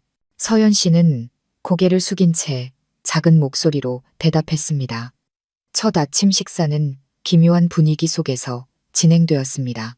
어머니는 기뻐하시며 계속해서 며느리에게 반찬을 집어주셨고 저에게 아내를 잘 보살피고 사랑해주라고 끊임없이 당부하셨습니다.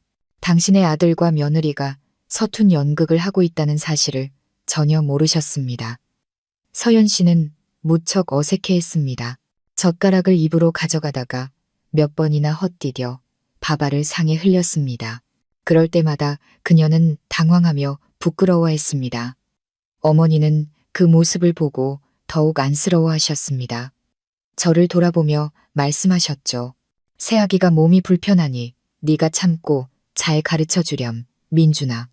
저는 그저 네라고 대답할 수밖에 없었습니다. 마음은 무거웠죠. 저는 헌신적인 남편 역할을 하며 아내에게 반찬을 집어주는 동시에 이 연극을 지켜보는 불편한 감정을 견뎌야 했습니다. 우리의 이중 생활은 그렇게 시작되었습니다. 낮에는 어머니와 이웃들 앞에서 서연 씨는 불쌍한 눈먼 며느리였습니다. 그녀의 모든 일상생활에는 도움이 필요했습니다. 집안을 다닐 때는 상에 부딪히고 의자에 걸려 넘어졌고 밥을 지을 때는 간장이나 소금을 쏟았으며 빨래를 할 때는 깨끗한 옷과 더러운 옷을 구분하지 못했습니다. 어머니는 며느리가 안쓰러워 거의 모든 일을 대신해 주셨습니다. 그녀에게는 손 하나 까딱 못하게 하고 편히 쉬라고 한쪽에 앉혀두셨습니다. 하지만 밤이 되어 어머니가 방에 들어가 쉬시면 이 낡은 기와집은 또 다른 무대로 변했습니다. 우리 둘만 남았을 때 서연 씨는 완전히 다른 사람으로 변했습니다. 그녀는 더 이상 서툴고 어색하지 않았습니다. 어둠 속에서 그녀의 눈은 호롱불 빛에 반짝였고 손은 놀라울 정도로 빠르고 능숙해졌습니다. 그녀는 집안을 깨끗하게 청소하고 물건들을 체계적으로 정리했습니다. 낮 동안 쌓인 더러운 옷들은 그녀의 손에서 깨끗하게 빨아져 깔끔하게 널렸습니다. 그녀는 맛있는 야식을 만들기도 했고 심지어 의학 지식도 약간 있었습니다.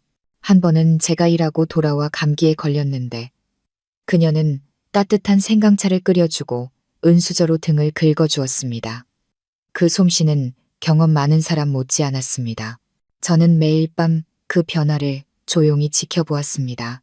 처음에 분노는 점차 호기심과 약간의 감탄으로 바뀌었습니다. 제가 데려온 아내는 낮의 모습처럼 약하고 무력하지 않았습니다. 오히려 그녀는 무척 현명하고 똑똑했으며 자기 자신뿐만 아니라 다른 사람까지 잘 돌볼 수 있었습니다. 하지만 우리 사이에는 여전히 보이지 않는 벽이 있었습니다. 우리는 대화를 나눴지만 그저 필요한 의례적인 대화뿐이었습니다. 그녀는 제 일이 힘드냐고 물었고 저는 그녀에게 집 생활이 익숙해졌냐고 물었습니다. 우리는 여전히 한 침대에서 잤지만 각자 한쪽 끝에서 서로 닿지 않았습니다. 침실은 진실이 존재하는 유일한 공간이었지만 동시에 가장 차갑고 멀게 느껴지는 공간이기도 했습니다. 이 기묘한 생활은 몇 주 동안 계속되었습니다. 우리는 점차 각자의 역할에 익숙해졌습니다. 어머니는 눈이 멀었지만 착하고 순종적인 며느리를 날이 갈수록 더 예뻐하셨습니다. 어딜 가나 제가 아내를 극진히 보살피는 좋은 남편이라고 자랑하셨습니다. 저는 그 말을 들을 때마다 부끄러웠지만 어쩔 수 없었습니다. 서연 씨에 대한 제 분노도 많이 누그러졌습니다. 대신 저는 그녀에게 더 많은 관심을 갖기 시작했습니다. 저는 그녀가 평온한 겉모습과 밤의 능숙함 뒤에 항상 어떤 불안과 두려움을 숨기고 있다는 것을 알아차렸습니다. 그녀는 길에서 나는 갑작스러운 소리, 개 짖는 소리나 오토바이 소리에도 깜짝깜짝 놀랐습니다. 그럴 때마다 얼굴이 창백해져서 한참 동안 귀를 기울이다가 겨우 안정을 되찾곤 했습니다. 특히 밤에 제가 그녀가 깊이 잠들었다고 생각했을 때 여러 번 잠에서 깨어 그녀가 창가에 앉아 있는 것을 보았습니다. 그녀는 불도 켜지 않고 조용히 그곳에 앉아 커튼을 살짝 걷고 칠흑같이 어두운 마당을 내다보곤 했습니다. 그때 그녀의 모습은 무척이나 외롭고 근심에 차 보였습니다. 그녀는 울지 않았지만 저는 그녀에게서 뿜어져 나오는 긴장감과 두려움을 느낄 수 있었습니다. 어느 날 밤 또다시 창가에 앉아 있는 그녀를 보고 저는 참을 수가 없었습니다. 저는 조용히 일어나 그녀 곁으로 가서 물었습니다. 또 잠이 안 와요? 무슨 일 있어요? 서연 씨는 깜짝 놀라 돌아보았습니다. 그녀의 눈에는 역력한 공포가 서려 있었습니다. 저인 것을 확인하고서야 그녀는 안도의 한숨을 내쉬었지만 여전히 황급히 커튼을 내렸습니다. 아니요, 아무것도 아니에요. 그냥 잠이 잘 안 와서요. 그녀는 머뭇거리며 대답했습니다. 매일 밤 당신이 여기 앉아 있는 걸 봤어요. 밖에서 뭘 보는 거예요? 저는 부드럽지만 포기할 생각이 없다는 듯이 물었습니다. 아무것도 안 봐요. 그냥 바람 쐬려고 앉아 있었어요.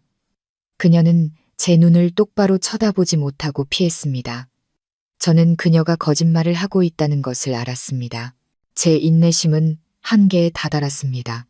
저는 진실을 알 권리가 있다고 생각했습니다. 제가 그녀의 비밀을 지켜주기로 했으니 그녀도 더 이상 제게 무언가를 숨겨서는 안 된다고 생각했습니다. 서연 씨, 저는 그녀의 이름을 똑바로 불렀습니다. 목소리가 한결 진지해졌습니다. 신혼 첫날 밤에 나한테 했던 말, 단지 빨리 결혼하고 싶어서 눈먼 척했다는 그 이유, 그게 전부가 아니죠. 제 질문에 서연 씨는 그 자리에 얼어붙었습니다. 그녀는 저를 쳐다보았지만 입술만 달싹일 뿐 아무 말도 하지 못했습니다. 얼굴은 창백해졌고 두 손은 옷자락을 꽉 쥐고 있었습니다. 뭔가로부터 도망치고 있는 거죠? 저는 그녀의 눈을 똑바로 쳐다보며 그 안에서 답을 찾으려 애썼습니다. 무엇이 두려운 거예요? 나한테 말해줘요. 어쨌든 우린 이제 부부잖아요. 무슨 일이든 함께 마주해야죠. 제 태도가 그녀를 겁먹게 한 것 같았습니다. 그녀는 고개를 저으며 눈에 눈물이 고이기 시작했습니다. 아무것도 아니에요. 정말 아무것도 아니에요. 그게 다 사실이에요. 제발 더 이상 묻지 말아주세요. 다 지난 일이에요. 다시 꺼내고 싶지 않아요. 그러고는 그녀는 황급히 일어나 침대로 돌아가 마치 도망치는 아이처럼 이불을 머리끝까지 뒤집어 썼습니다. 그녀의 태도는 제게 더 큰 비밀, 그녀를 괴롭히는 끔찍한 두려움이 있다는 것을 확신하게 했습니다. 신혼 첫날 밤의 고백은 분명 진실의 아주 작은 조각일 뿐이었습니다. 저는 창가에 우두커니 서서 얇은 이불 아래에서 떨고 있는 그녀의 그림자를 바라보며 마음이 복잡했습니다. 저는 제 결혼이 단지 거짓말로 시작된 것이 아니라 어떤 위험한 비밀 위에 세워졌다는 것을 깨달았습니다. 그리고 그 비밀이 곧 우리를 찾아와 이 위태롭고 평온한 이중생활을 깨뜨릴 것이라는 불길한 예감이 들었습니다. 저의 불길한 예감은 불과 며칠 뒤 현실이 되었습니다. 화창한 아침이었습니다. 저는 평소처럼 현장에 가기 위해 대문 밖으로 오토바이를 끌어내려 하고 있었습니다. 어머니는 텃밭에서 채소에 물을 주고 계셨죠. 서연 씨는 눈먼 아내의 역할을 하며 툇마루에 앉아 콩을 고르는 척하고 있었습니다. 무척이나 평화로운 풍경, 누가 봐도 부러워할 만한 따뜻한 가족의 모습이었습니다. 하지만 그 평온은 대문 밖에서 들려오는 날카로운 오토바이, 급정거 소리와 뒤이어 들려오는 요란한 발소리, 그리고 건들거리는 목소리에 의해 산산조각 났습니다. 집에 있냐? 이서연 어딨어? 썩 나오라고 해. 그 무례한 외침에 우리 셋은 모두 깜짝 놀랐습니다. 저는 오토바이 핸들을 잡은 채 멈춰섰습니다. 텃밭에 계시던 어머니도 고개를 들고 불쾌한 듯 미간을 찌푸리셨습니다. 하지만 가장 격렬하게 반응한 사람은 서연 씨였습니다. 그 목소리를 듣자마자 그녀의 얼굴에서 핏기가 싹 가셨습니다. 손에 들고 있던 콩 그릇이 바닥에 떨어져 요란한 소리를 냈고 콩알들이 사방으로 흩어졌습니다. 그녀의 온몸은 부들부들 떨렸고 눈은 극도의 공포에 질려 대문 쪽을 향해 있었습니다. 저는 즉시 그녀가 숨겨왔던 두려움이 찾아왔다는 것을 알았습니다. 대문 밖에서 3명의 남자가 마당으로 들이닥쳤습니다. 선두에 선 놈은 키가 크고 덩치가 좋았으며 피부는 검게 그을려 있었습니다. 얼굴은 험상궂었고 팔에는 험악해 보이는 용 문신이 새겨져 있었습니다. 그는 민소매 티셔츠를 입어 울퉁불퉁한 근육을 드러내고 있었습니다. 뒤따르는 두 놈도 딱 봐도 할 일 없는 건달처럼 보였습니다. 당신들 누구요? 남의 집에 와서 무슨 행패요? 저는 오토바이를 내려놓고 집 문 앞을 가로막으며 낮은 목소리로 말했습니다. 선두의 선 놈은 저를 쳐다보지도 않았습니다. 그의 이글거리는 눈은 마당을 한번 훑더니 툇마루에 웅크리고 앉은 서연 씨에게 멈췄습니다. 그는 비열하게 입꼬리를 올렸습니다. 아, 여기 숨어 있었구나. 눈먼 척, 귀먹은 척 하면서 나를 피하려고 평생 숨을 수 있을 줄 알았냐. 어머니가 텃밭에서 들어오셨습니다. 손에는 아직 물조리개가 들려 있었죠. 낯선 사람들의 태도를 보고 어머니는 엄한 목소리로 말씀하셨습니다. 이보시오, 젊은이들. 당신들이 누군데 남의 집에 와서 함부로 말하는 거요? 이 아이는 내 며느리요. 무례하게 굴지 마시오. 그제야 그놈은 어머니를 흘긋 쳐다보고는 다시 저를 보았습니다. 그 눈빛에는 경멸이 가득했습니다. 할망구, 저리 비켜. 이건 나하고 내 마누라 될 뻔한 연하고의 문제야. 그리고 너, 그는 제 얼굴을 똑바로 가리켰습니다. 넌 또 뭐야? 그 흉터 있는 남편놈이냐? 그의 모욕적인 말에 제 피가 거꾸로 솟았지만 저는 애써 평정을 유지하려 했습니다. 현장 소장 일을 하면서 별의별 사람들을 다 겪어봤습니다. 이런 놈들에게는 흥분할수록 이를 그르친다는 것을 알고 있었습니다. 내가 그 사람 남편이요. 아내에게 무슨 볼일이 있으면 나한테 얘기하시오. 노인과 여자에게 함부로 하지 말고. 제 목소리가 서연 씨에게 약간의 용기를 준 것 같았습니다. 그녀는 떨면서 일어나 제 등 뒤로 숨었고 두 손으로 제 옷자락을 꽉 잡았습니다. 저는 그녀의 온몸이 멈추지 않고 떨고 있다는 것을 느낄 수 있었습니다. 건달놈은 미친 듯이 웃었습니다. 야만적인 웃음소리였죠. 너하고 얘기하라고? 네가 무슨 자격으로 내 마누라가 어떤 년인지 알기나 하냐? 그녀는 나를 속였고 이제는 너까지 속이고 있는 거야. 이 멍청한 놈아. 그러고는 그는 한 걸음 다가와 제 등 뒤에 숨은 서연 씨를 가리켰습니다. 뒤에 서 있던 두 쫄따구의 거만한 태도는 분위기를 더욱 험악하게 만들었습니다. 우리의 위태로운 평화는 이 불청객들에 의해 순식간에 찢겨버렸습니다. 눈먼 척하면 내가 못 찾을 줄 알았냐? 황태식이라는 이름에 그 건달이 으르렁거렸습니다. 그의 눈은 핏발이 선 채 제 아내를 쏘아보고 있었습니다. 연기 한번 잘하는구나. 이 동네 사람들 다 속이고 저 흉터 있는 놈까지 속여서 시집을 와. 어머니는 이 말을 듣고 더 이상 참을 수 없으셨습니다. 앞으로 나서서 황태식의 얼굴을 똑바로 가리키셨습니다. 자네, 그 더러운 입 당장 다물지 못해. 우리 애가 눈먼지가 언젠데 동네 사람들 다 아는 사실을 어디서 와서 헛소문을 퍼뜨리는 거야. 우리 애가 좋은 사람 만나 시집 가니까 배가 아파서 그러는 거지? 황태식은 비웃었습니다. 그 미소에는 악의가 가득했습니다. 할머니, 속은 건 바로 할머니예요. 눈이 멀었다고요? 한번 물어보세요. 어젯밤에 저 흉터 있는 남편놈이 화장실 데려다 줬는지 아니면 할머니보다 더 빨리 제 갈 길 찾아갔는지. 그는 듣기 거북한 상스러운 말을 내뱉었고 어머니의 얼굴은 분노로 붉게 달아올랐습니다. 너 정말 못된 놈이구나. 어머니는 몸을 떠셨습니다. 내가 똑똑히 알려드리죠. 태식은 거만하게 얼굴을 쳐들고 의기양양하게 말했습니다. 이 이서연이라는 년 원래 내 약혼녀였어요. 전현 부모가 우리 집에서 보낸 예단, 예물 다 받았다고요.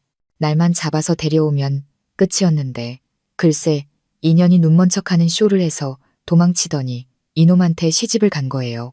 전현은 당신들만 속인 게 아니라 우리 집안 얼굴에 똥칠까지 한 거라고요.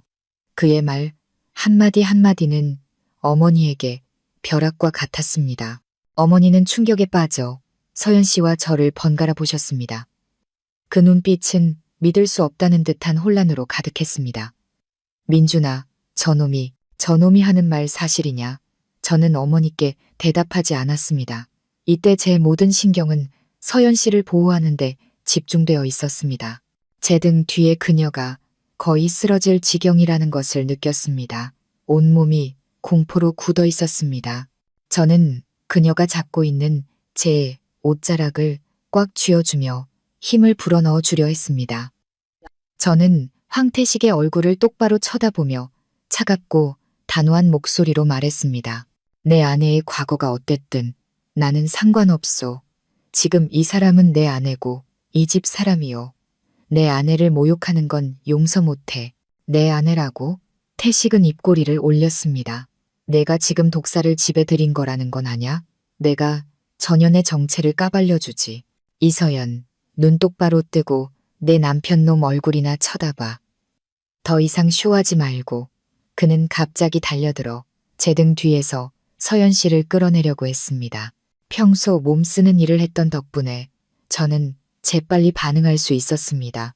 저는 손을 뻗어 그의 가슴을 강하게 밀쳤습니다.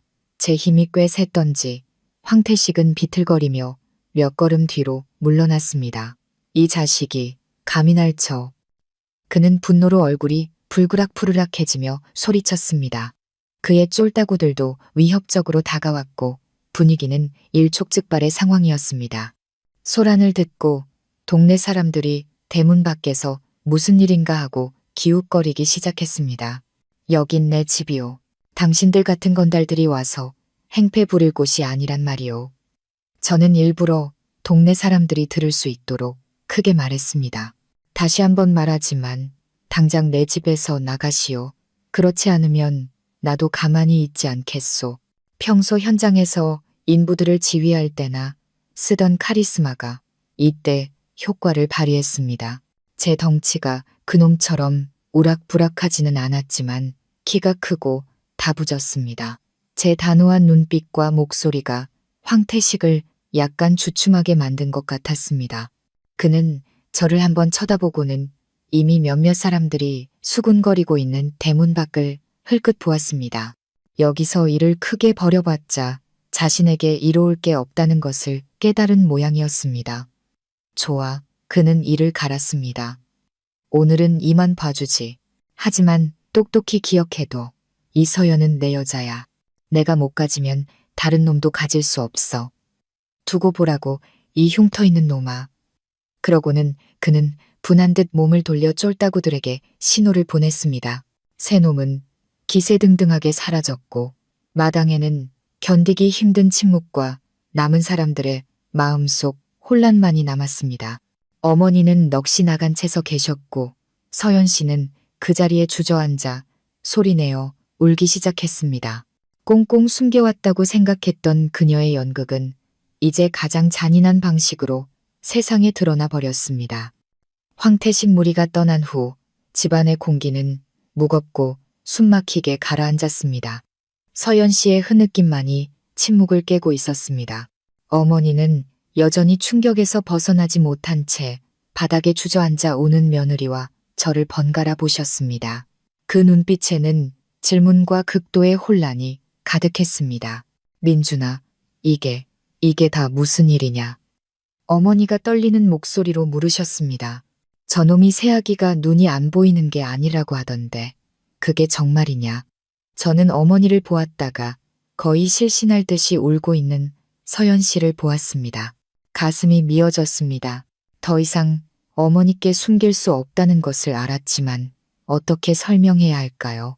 저는 서연 씨를 부축해 일으켜 세워 집 안으로 데려갔습니다. 그녀를 의자에 앉힌 후 어머니께 말씀드렸습니다. 어머니, 일단 방에 들어가서 좀 쉬고 계세요. 이야기가 길어요. 제가 서연 씨랑 이야기하고 나서 나중에 어머니께 다 말씀드릴게요. 걱정 마세요. 제가 다 해결할게요.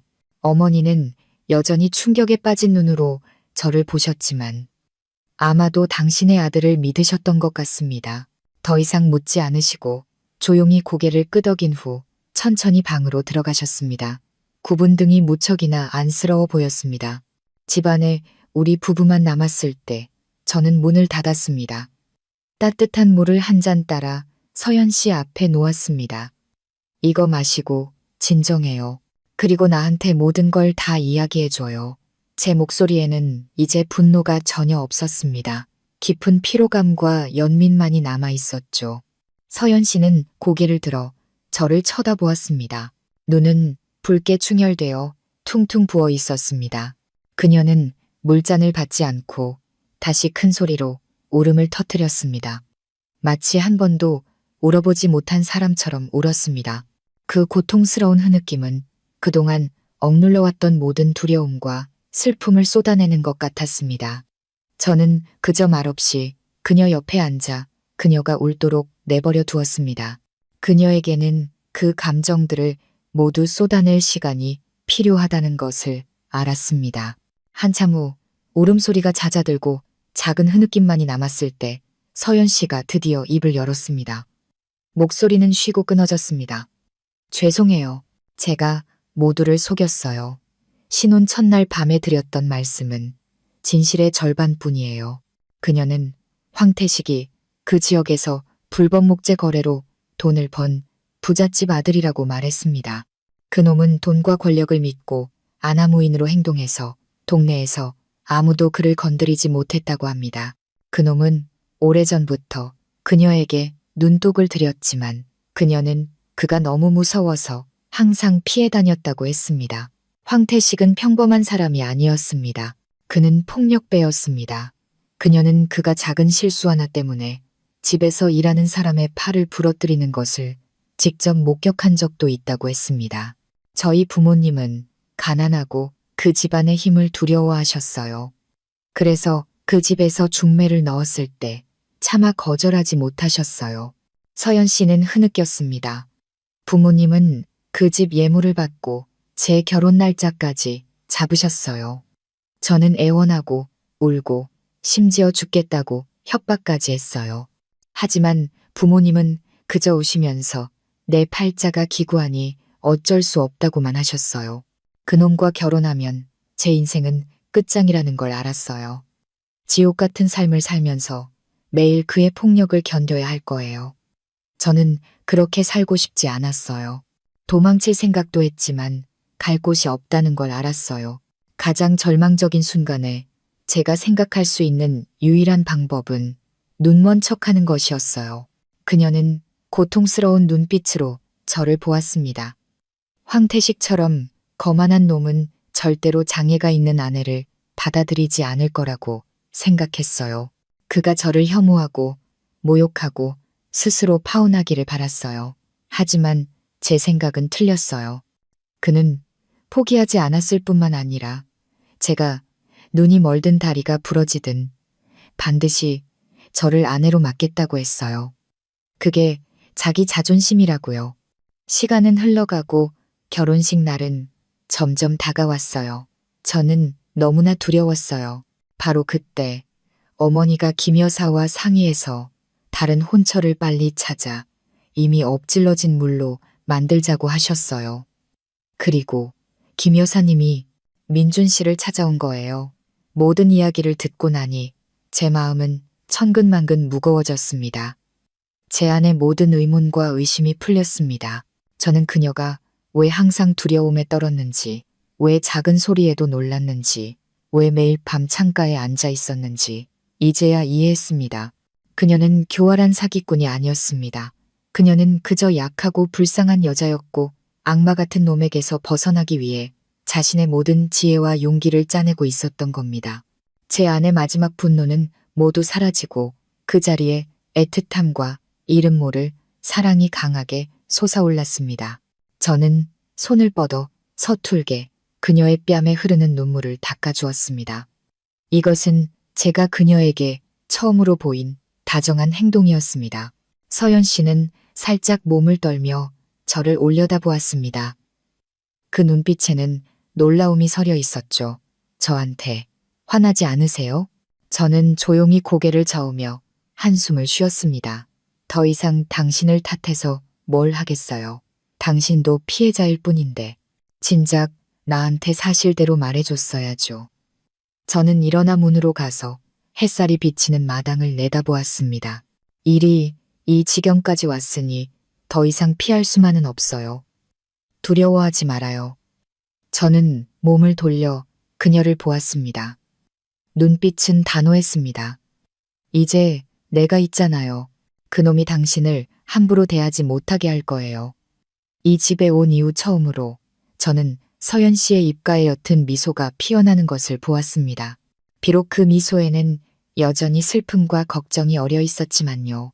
하지만 저는 그 순간부터 우리 사이에 있던 보이지 않는 벽이 허물어지기 시작했다는 것을 알았습니다. 저의 보호 약속은 서연 씨를 어느 정도 안심시켰지만 곧 닥쳐올 폭풍을 막을 수는 없었습니다. 황태식은 쉽게 포기할 놈이 아니었습니다. 그는 더 이상 집에 찾아와 행패를 부리지는 않았지만 대신 훨씬 더 교활하고 비열한 방식으로 우리를 괴롭히기 시작했습니다. 그는 우리의 삶을 지옥으로 만들고 제가 지쳐서 서연 씨를 스스로 내쫓게 만들 작정이었습니다. 그 후 며칠 동안 우리 가족의 삶은 완전히 뒤죽박죽이 되었습니다. 매일 밤 새벽녘이면 누군가 우리 집 지붕에 돌을 던졌고 그 소리에 어머니와 서연 씨는 깜짝 놀라 잠에서 깨어 다시 잠들지 못했습니다. 어머니와 제가 부축해 눈먼 척하는 서연 씨가 오랫동안 갖고 온 푸르른 텃밭은 하룻밤 사이에 쑥대밭이 되었습니다. 채소는 뿌리째 뽑히고 밭은 무참히 짓바려 있었습니다. 우리 집의 영리한 검둥개는 어느 날 아침 텃밭 구석에서 죽은 채 발견되었습니다. 입에는 거품을 물고 있었죠. 분명 독약을 먹인 것이었습니다. 하지만 최악은 그놈과 그 쫄따구들이 온 동네에 퍼뜨린 악의적인 소문이었습니다. 그들은 어딜 가나 서연 씨가 눈이 멀지 않았으며 이미 약혼한 남자가 있는데도 다른 남자와 눈이 맞아 도망친 행실이 가벼운 여자라고 떠들고 다녔습니다. 그들은 제가 여자에게 홀려 다른 남자의 여자를 데려와 살면서도 속고 있는 줄 모르는 바보 같은 놈이라는 이야기를 지어냈습니다. 평화롭던 시골 마을은 이 이야기로 떠들썩해졌습니다. 우리 가족을 보는 사람들의 시선이 변하기 시작했습니다. 더 이상 존경이나 동정이 아닌 호기심과 경멸, 그리고 비웃음이 섞인 시선이었습니다. 어머니가 가장 힘들어하셨습니다. 평생 착하게 살아오셨고 자식들을 위해 헌신하며 누구에게도 미움받은 적 없는 분이셨습니다. 이제 길을 나설 때마다 이웃들의 수군거림과 비꼬는 질문에 시달려야 했습니다. 아주머니, 대개 며느님이 눈이 별처럼 밝다던데 왜 눈먼 척을 했대요? 듣자 하니 민준 씨가 그 여자한테 속았다던데 정말이에요? 어머니는 그저 고개를 숙이고 서둘러 지나가실 뿐이었습니다. 눈에는 눈물이 그렁그렁했습니다. 집에 돌아오시면 한숨만 쉬시며 아무 말도 하지 않으셨습니다. 어머니의 늙은 얼굴에서 웃음이 완전히 사라졌습니다. 황태식의 괴롭힘은 집에서 그치지 않았습니다. 그는 제가 일하는 건설 현장까지 찾아와 행패를 부렸습니다. 그는 쫄따구들을 데리고 와서 때리거나 부수지는 않았지만 한 구석에 죽치고 앉아 욕설을 퍼부었습니다. 제 인부들이 일에 집중할 수 없게 만들었죠. 그는 제가 아내 하나 간수 못하는 흉터 있는 놈이며 속고 살면서도 잘난 척한다고 비웃었습니다. 그는 제 인부들을 협박하며 저를 위해 일하는 사람은 누구든 무사하지 못할 거라고 으름장을 놓았습니다. 제가 오랫동안 쌓아온 신뢰가 흔들리기 시작했습니다. 몇몇 인부들은 두려움의 일을 그만두었고 공사 진행은 늦어졌습니다. 건축주는 조급해하며 계속해서 불평 전화를 걸어왔습니다. 저는 어깨를 짓누르는 압박감을 느꼈습니다. 황태식에게 대처하면서 인부들을 안심시키고 동시에 일을 제 시간에 끝내야 했습니다. 밤을 꼬박 새우는 날도 많았고 머리는 터질 것 같았습니다. 걱정과 죄책감에 점점 야위어가는 서연 씨를 보고 슬픔에 점점 늙어가는 어머니를 보며 저는 더 이상 침묵하고 당할 수만은 없다고 생각했습니다. 도망치는 것은 해결책이 아니다. 약하게 보일수록 황태식은 더욱 기고만장해질 것이다. 나는 남자다. 이 집안의 기둥이다. 내 여자들을 지켜야만 한다. 제 머릿속에 계획 하나가 떠오르기 시작했습니다. 폭력을 쓰지 않으면서도 상황을 역전시킬 수 있는 황태식의 거짓말을 동네 사람들의 웃음거리로 만들 수 있는 계획이었습니다. 그날 밤 어머니가 잠드신 것을 확인하고 나서야 저는 조용히 서연 씨를 불렀습니다. 우리는 희미한 호롱불 아래 마주 앉았습니다. 두 사람의 그림자가 벽 위에서 길게 흔들렸습니다. 저는 그녀의 눈을 깊이 들여다보았습니다. 여전히 두려움이 서려 있었지만 저에 대한 믿음이 더해진 눈빛이었습니다. 서연 씨, 제가 입을 열었습니다. 목소리는 낮고 단호했습니다. 우리 이대로 살 수는 없어요. 피할수록 그놈은 더 기세등등해질 거예요. 이 문제를 완전히 해결할 방법을 찾아야 해요. 서연 씨는 걱정스럽게 물었습니다. 하지만 우리가 뭘 할 수 있겠어요. 그놈은 돈도 있고 힘도 있는데 게다가 막무가내잖아요.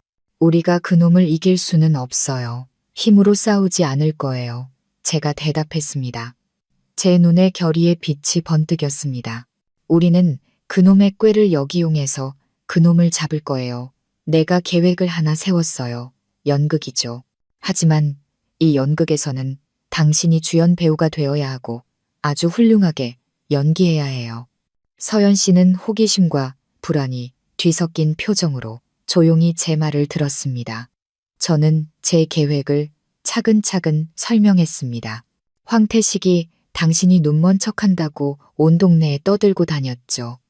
마을 사람들은 지금 반신반의하고 있어요. 그럼 우리는 그놈의 말을 사실로 만들어주는 거예요. 하지만 다른 방식으로요. 우리는 모든 사람들이 당신의 눈이 기적적으로 치료되었다고 믿게 만들 거예요. 서연 씨는 놀라 눈을 동그랗게 떴습니다. 치료되었다고요?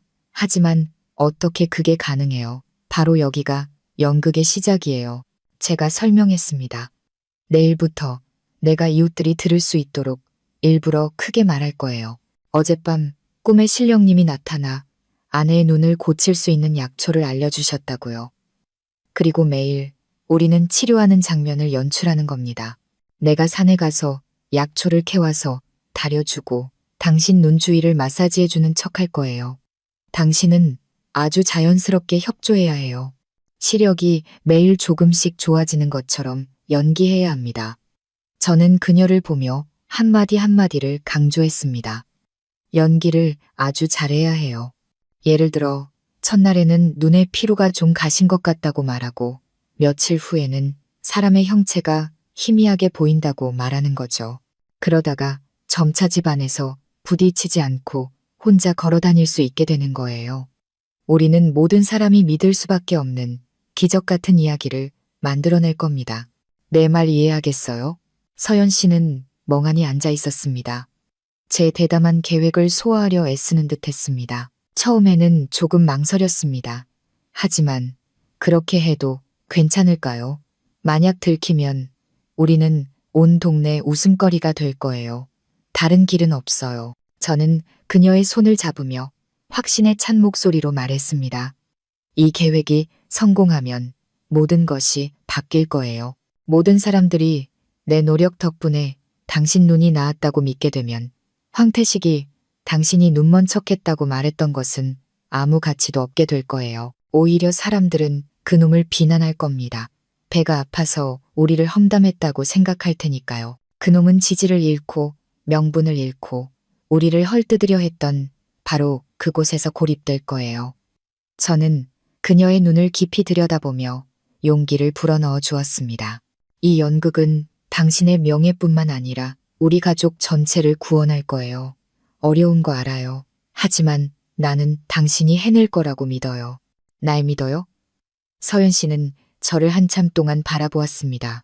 호롱불 아래 그녀의 눈동자가 이상하게 반짝이는 것을 보았습니다. 처음에 두려움과 망설임이 점차 사라지고 그 자리에 강한 결심이 피어났습니다. 그녀는 더 이상 약하고 순종적인 여자가 아니었습니다.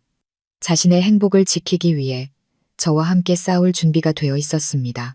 그녀는 조용히 고개를 끄덕이며 제 손을 꽉 잡았습니다. 네, 당신을 믿어요. 할게요. 그 손길은 마치 굳은 약속 같았습니다. 그날 밤, 오랫동안 멀게만 느껴졌던 우리는 처음으로 진정한 가까움을 느꼈습니다. 우리는 더 이상 운명에 의해 억지로 엮인 두 사람이 아니라 한마음 한뜻으로 뭉친 진짜 부부가 되었습니다. 칼과 창은 없지만 무척이나 힘들고 치열할 싸움을 준비하고 있었습니다. 다음 날 아침, 저는 완전히 다른 기분으로 잠에서 깼습니다. 지난 며칠간의 피로와 절망 대신 결의와 약간의 설렘이 느껴졌습니다. 우리의 연극이 곧 시작될 것이었습니다. 계획의 첫 단계는 소문을 아주 자연스럽게 퍼뜨리는 것이었습니다. 저는 첫 번째 관객으로 이웃집 박씨, 아주머니를 선택했습니다.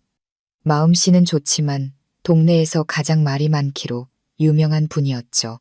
그날 아침 박 씨 아주머니가 마당을 쓸고 있는 것을 보고 저는 일부러 울타리 밖으로 나가 큰 기지개를 켜며 혼잣말처럼 하지만 그녀가 들을 수 있을 만큼 크게 말했습니다. 아이고, 어젯밤에 잠을 설쳤더니 꿈에 조상님이 나타나서 약을 알려주시네. 신기한 일도 다 있지. 제 예상대로 박 씨 아주머니는 즉시 빗자루를 멈추고 호기심에 찬 얼굴로 고개를 들었습니다. 어머, 민준 총각, 무슨 꿈을 꿨길래 그래. 조상님이 꿈에 나타나는 건 길몽이라던데. 저는 머리를 극적이며 아직 잠이 덜 깬 척했습니다. 저도 잘 모르겠어요. 아주머니, 머리카락이랑 수염이 하얀 할아버지가 하얀 도포를 입고 나타나서 자기가 쟨이라고 하시더라고요. 우리 부부가 착하게 사니까 가엾게 여겨서 아내 눈을 고칠 수 있는 산속약초를 알려주신다고요. 정성을 다해야만 효험이 있을 거라고 신신당부하셨어요. 깨고 나서도 꼭 진짜 같더라고요. 박 씨 아주머니는 그 말을 듣고 눈이 반짝였습니다. 그녀는 울타리 가까이 다가와 목소리를 낮췄습니다. 정말이야? 어떤 약초라고 하던가? 기억나. 몇 가지 들풀 이름만 어렴풋이 기억나요. 정성을 다해 산에 올라가면 찾을 수 있을 거라고 하셨어요.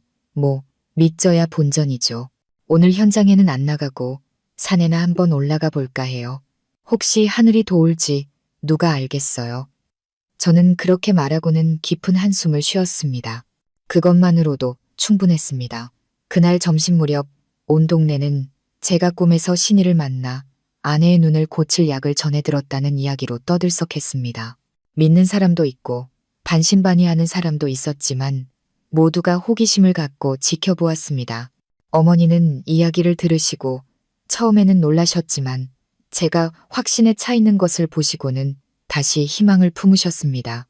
손을 모아 조상님께 빌며 부디 도와달라고 기도하셨습니다. 저는 바구니와 낫을 챙겨 들고 혼자 마을 뒷산으로 올라갔습니다. 물론 저는 어떤 것이 약초인지 알 턱이 없었습니다. 그저 약초처럼 보이는 풀들을 닥치는 대로 뜯었습니다. 그리고 저녁이 되어서야 집으로 돌아왔습니다. 집에 돌아오자마자 저는 뜯어온 풀들을 마당에서 깨끗이 씻어 약탕기에 넣고 물을 부어 불 위에 올렸습니다. 일부러 쌉쌀한 풀 냄새가 이웃집까지 퍼지도록 했습니다. 그날 밤 연극이 본격적으로 시작되었습니다. 저는 뜨거운 약이 담긴 사발을 들고 서연 씨의 방으로 들어갔습니다. 어머니도 걱정스러운 얼굴로 뒤따라오셨습니다. 어머니 앞에서 저는 다정하게 말했습니다. 여기 약 가져왔어. 좀 쓰더라도 참고 마셔봐요. 혹시 알아요. 효과가 있을지. 서연 씨는 순순히 약사발을 받아들고 얼굴을 찡그리며 단숨에 마셨습니다. 그리고 저는 그녀를 침대에 눕히고 치료를 시작했습니다. 저는 그녀의 감은 눈 위를 부드럽게 문지르고 책에서 어깨 너머로 배운 대로 눈 주위의 혈자리를 꾹꾹 눌러주었습니다. 저는 아내를 위해 최선을 다하는 남편인 척 아주 천천히 조심스럽게 행동했습니다. 어때요? 좀 덜 뻑뻑한 것 같아요? 저는 기대에 찬 목소리로 물었습니다. 서연 씨는 조용히 고개를 끄덕이며 약하지만 희망에 찬 목소리로 말했습니다. 네, 눈이 좀 가벼워지고 전보다 덜 뻐근한 것 같아요. 어머니는 옆에서 그 모습을 보시고 기뻐하며 두 손을 모으고 중얼거리셨습니다. 하늘에 계신 조상님, 부처님, 정말 효험이 있나 봅니다. 제발 우리 며느리 눈을 뜨게 해주세요. 그렇게 매일 저는 똑같은 과정을 반복했습니다. 아침에는 일하러 가고 저녁에는 돌아와 약을 다리고 아내를 마사지했습니다. 서연 씨도 완벽하게 협조했습니다. 이틀째 되던 날 그녀는 어머니께 호롱불을 눈 가까이 가져다 대니 희미한 빛이 느껴진다고 말했습니다. 셋째 날 그녀는 제 앞에 섰을 때 제 형체가 희미하게 보인다고 기뻐하며 소리쳤습니다. 우리 집은 기쁨으로 가득 찼습니다. 서연 씨의 기적 같은 회복 소식은 바람보다 더 빨리 퍼져나갔습니다. 이웃들은 더 이상 엿보러 오는 것이 아니라 기적을 목격하기 위해 우리 집으로 몰려들기 시작했습니다. 그들은 감탄하고 수군거리고 저를 완전히 다른 눈빛, 존경과 경의가 가득한 눈빛으로 바라보았습니다. 우리의 연극은 계획대로 진행되고 있었습니다. 나흘째 되던 날, 우리 연극은 새로운 절정을 맞았습니다. 그날 아침 서연 씨는 제 부축 없이 혼자서 방에서 마당까지 천천히 걸어 나올 수 있었습니다. 약간 비틀거리고 손으로 벽을 더듬어야 했지만 이전에 눈먼 사람이었던 것에 비하면 믿을 수 없는 진전이었습니다. 그 광경을 목격한 이웃들은 모두 놀라 입을 다물지 못했습니다. 그들은 몰려들어 앞다투어 물었습니다. 세아가 정말 보이는 거야? 서연 씨는 눈을 가늘게 뜨고 그들을 향해 아직은 약하지만 환한 미소를 지었습니다. 네, 아주머니들, 희미하게 보여요. 앞에 많은 분들이 서 계신 건 보이는데 얼굴은 아직 잘 안 보여요. 어머니는 기쁨에 겨워오셨습니다. 달려와 며느리를 꼭 껴안고 떨리는 손으로 그녀의 머리를 쓰다듬으셨습니다. 세상에, 우리 아가 눈이 정말 뜨려나 보다. 조상님, 부처님 감사합니다. 작은 시골 마을이 마치 축제처럼 들썩였습니다. 우리 집 이야기는 밭에서부터 집안까지 모든 대화의 가장 뜨거운 주제가 되었습니다. 사람들은 서연 씨의 기적 같은 회복뿐만 아니라 저를 극찬했습니다. 그들은 제가 세상에 둘도 없는 남편이며 아내를 위해 온 마음을 다해 치료했다고 말했습니다. 그들은 제 진심이 하늘을 감동시켰다고 했습니다. 이제 그들의 눈에 제 얼굴의 흉터는 더 이상 비웃음거리가 아니라 덕망 있고 좋은 남자의 상징이 되었습니다. 그리고 닷새째 되는 날이 왔습니다. 이날은 우리가 연극의 막을 내리기로 결정한 날이었습니다. 그날 아침 저는 일하러 가지 않았습니다. 어머니와 동네 사람들에게 꿈속의 신이가 오늘이 결정적인 날이라고 말했다고 이야기했습니다. 정성을 다하면 서연 씨의 눈이 완전히 회복될 것이라고요. 저는 모든 것을 아주 꼼꼼하게 준비했습니다.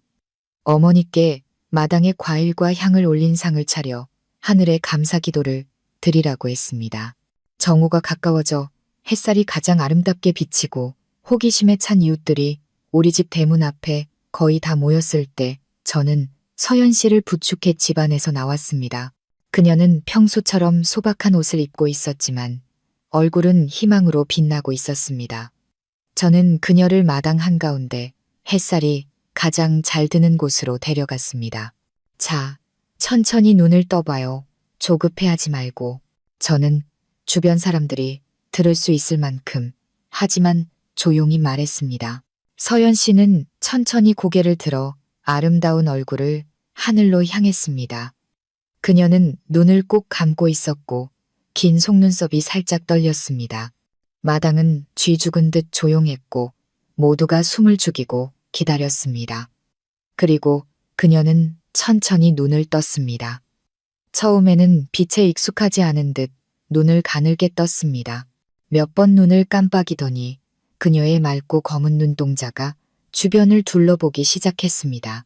그녀는 파란 하늘을 보고 마당 앞 감나무를 보고 붉은 기와지붕들을 보았습니다. 그리고 놀라움에 찬 이웃들의 얼굴 하나하나를 바라보았습니다. 마침내 그녀는 몸을 돌려 저를 똑바로 쳐다보았습니다. 우리의 시선이 마주쳤습니다. 그 눈동자 속에서 저는 감사와 믿음, 그리고 이전에는 본 적 없던 따뜻한 감정을 읽을 수 있었습니다. 갑자기 두 줄기 눈물이 그녀의 뺨을 타고 흘러내렸습니다. 하지만 이것은 두려움이나 고통의 눈물이 아니었습니다. 벅차오르는 행복의 눈물이었습니다. 보여요. 서연 씨가 외쳤습니다. 맑은 목소리가 공간을 가득 메웠습니다. 민준 씨, 어머님, 저 모든 게 다 보여요. 그녀의 외침은 마치 신호탄 같았습니다. 군중은 환호성과 박수 소리로 터져나왔습니다. 사람들은 서로 밀치며 마당으로 들어왔습니다. 세상에, 기적이야. 진짜 기적이야. 민준이가 해냈어. 정말 아내 눈을 고쳤구나. 축하해요, 아주머니. 어머니는 달려와 우리 두 사람을 한꺼번에 껴안으셨습니다. 기쁨에 겨워 소리내어 오셨습니다. 저는 떨고 있는 아내를 품에 꼭 껴안고 서 있었습니다. 마음속에서 형언할 수 없는 감정이 솟아올랐습니다. 우리의 연극은 완벽하게 성공했습니다. 우리는 시골 마을 한가운데서 기적을 만들어냈습니다. 거짓말로 만들어진 기적. 하지만 그 안에는 사랑과 희생, 그리고 가족의 행복을 지키려는 간절한 소망이 담겨 있었습니다. 분위기가 기쁨과 놀라움의 절정에 달했을 때 대문 쪽에서 비웃음 가득한 목소리가 울려 퍼지며 모든 것을 깨뜨렸습니다. 기적은 무슨, 전부 사기꾼 놈들인데 내가 말했잖아. 저녀는 원래 눈이 멀지 않았다고. 모두가 돌아보았습니다. 황태식과 그의 쫄따구 두 명이 대문에 서 있었습니다. 얼굴은 험악했고 눈빛에는 분노가 가득했습니다. 그는 소문을 듣고 이를 망치러 찾아온 것이었습니다. 하지만 이번에 마을 사람들의 반응은 완전히 달랐습니다. 더 이상 호기심이나 반신반의가 아니었습니다. 대신 분노에 찬 눈빛이 쏟아졌습니다. 이웃집 박씨 아주머니가 가장 먼저 입을 열었습니다. 그녀는 허리에 손을 얹고 황태식을 똑바로 가리켰습니다. 이봐, 태식이, 말 조심해. 기적이 눈앞에 떡하니 있는데 온 동네 사람들이 다 봤어. 그런데도 사기라고 말하는 거야? 다른 남자도 말을 이었습니다. 맞아. 새아기가 눈이 안 멀었으면 민준이가 뭐하러 며칠 동안 고생하면서 약초 캐고 약 다리고 마사지를 해줬겠어? 할 일 없어서 온 동네 사람들 보라고 연극이라도 했겠냐고? 그 말은 마치 황태식의 얼굴에 찬물을 끼얹는 것 같았습니다. 그는 얼어붙었습니다. 이런 상황은 예상하지 못했던 겁니다. 그는 그저 와서 서연 씨가 눈이 멀지 않았다는 진실을 폭로하면 된다고 간단하게 생각했습니다. 하지만 그는 한 가지를 잊고 있었습니다. 우리의 연극은 서연 씨가 눈을 떴다는 것을 증명했을 뿐만 아니라 더 중요하게는 저를 아내를 위해 헌신하는 남편의 이미지로 만들어 주었다는 것을. 마을 사람들의 논리는 간단했습니다. 아내가 정말 아파야 남편이 그렇게 고생해서 치료해 주는 것이다. 너희들 다 저것들한테 속은 거야. 황태식은 여전히 목에 핏대를 세우며 우겼습니다. 저거 다 쇼야. 내가 전연 수법을 다 안다고. 하지만 더 이상 아무도 그를 믿지 않았습니다. 그의 말은 이제 사람들의 미움만 살 뿐이었습니다. 배 아파하는 소리 좀 그만하게. 지팡이를 짚은 한 할머니가 말했습니다. 복 있는 사람은 복을 받는 법이야. 저 부부가 서로 사랑하는 마음에 하늘이 감동해서 기적이 일어난 거지. 자네처럼 남의 행복이나 망치려는 사람은 언젠가 하늘이 벌을 내릴 걸세. 마을 사람들의 말 한마디, 눈빛 하나하나가 황태식의 자존심에 비수처럼 꽂혔습니다. 그는 다른 사람들이 자신을 두려워하고 존경하는 것에 익숙했지. 이렇게 많은 사람들에게 외면당하고 비난받는 것은 처음이었습니다. 그의 얼굴은 불그락푸르락해졌고 두 손은 주먹을 꽉 쥐었습니다. 그는 완전히 명분을 잃고 군중 속에서 고립되었습니다. 그의 거짓말은 우리를 모욕하기는커녕 이제 그를 모든 사람들의 눈에 옹졸하고 질투심 많은 놈으로 만들어버렸습니다. 그는 우리가 쳐놓은 덫에 걸려 처참하게 패배했습니다.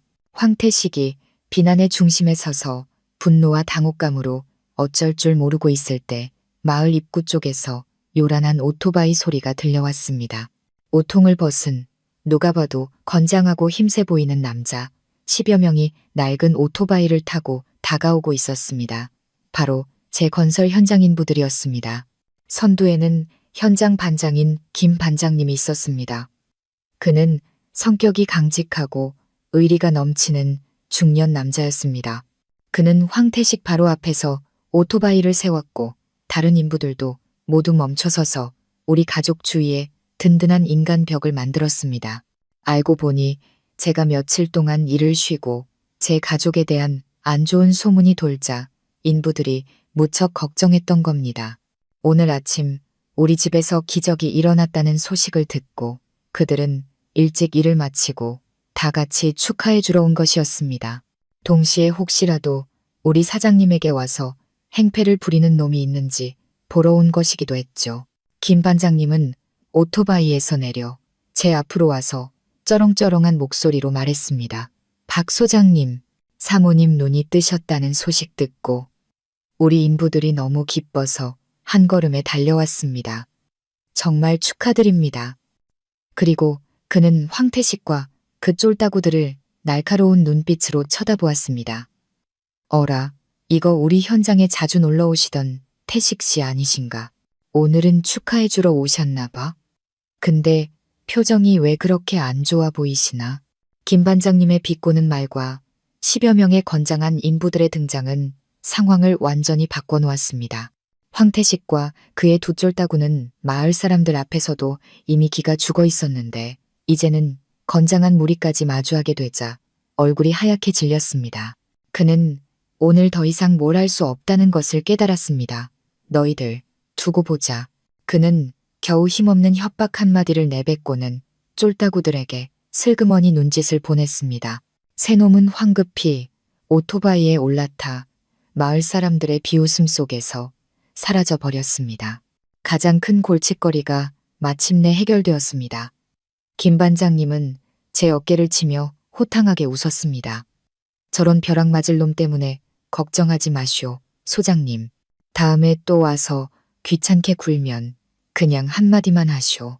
우리 인부들이 와서 버르장머리를 고쳐놓을 테니 저는 감동해서 김 반장님과 인부들의 손을 꽉 잡았습니다. 정말 감사합니다.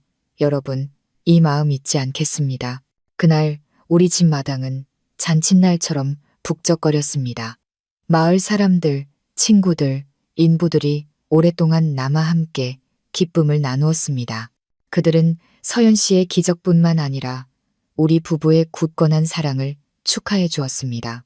어머니의 행복한 미소와 서연 씨의 빛나는 눈빛을 보며 저는 비로소 폭풍이 정말로 지나갔다는 것을 알았습니다. 그날 이후 우리의 삶은 진정한 평화를 되찾았습니다. 황태식은 그날 망신을 당한 후 더 이상 우리 가족을 괴롭히러 오지 않았습니다. 악의적인 소문들도 그와 함께 사라졌고 대신 우리 부부의 사랑에 대한 감탄 어린 이야기들이 퍼져나갔습니다. 서연 씨는 마침내 숨거나 두려워하지 않고 평범한 삶을 살 수 있게 되었습니다. 그녀는 더 이상 눈먼 척 연기할 필요가 없었습니다. 평범한 사람처럼 모든 것을 다시 배우기 시작했습니다. 처음에는 조금 어색해했지만 금세 적응했습니다. 그동안 숨겨왔던 그녀의 현명함과 살림 솜씨가 이제 마음껏 발휘되었습니다. 그녀는 집안을 깔끔하게 돌보고 맛있는 음식을 만들고 시어머니와 이웃들을 정성껏 대했습니다. 모두가 칭찬을 아끼지 않았죠. 어머니가 가장 행복해하셨습니다.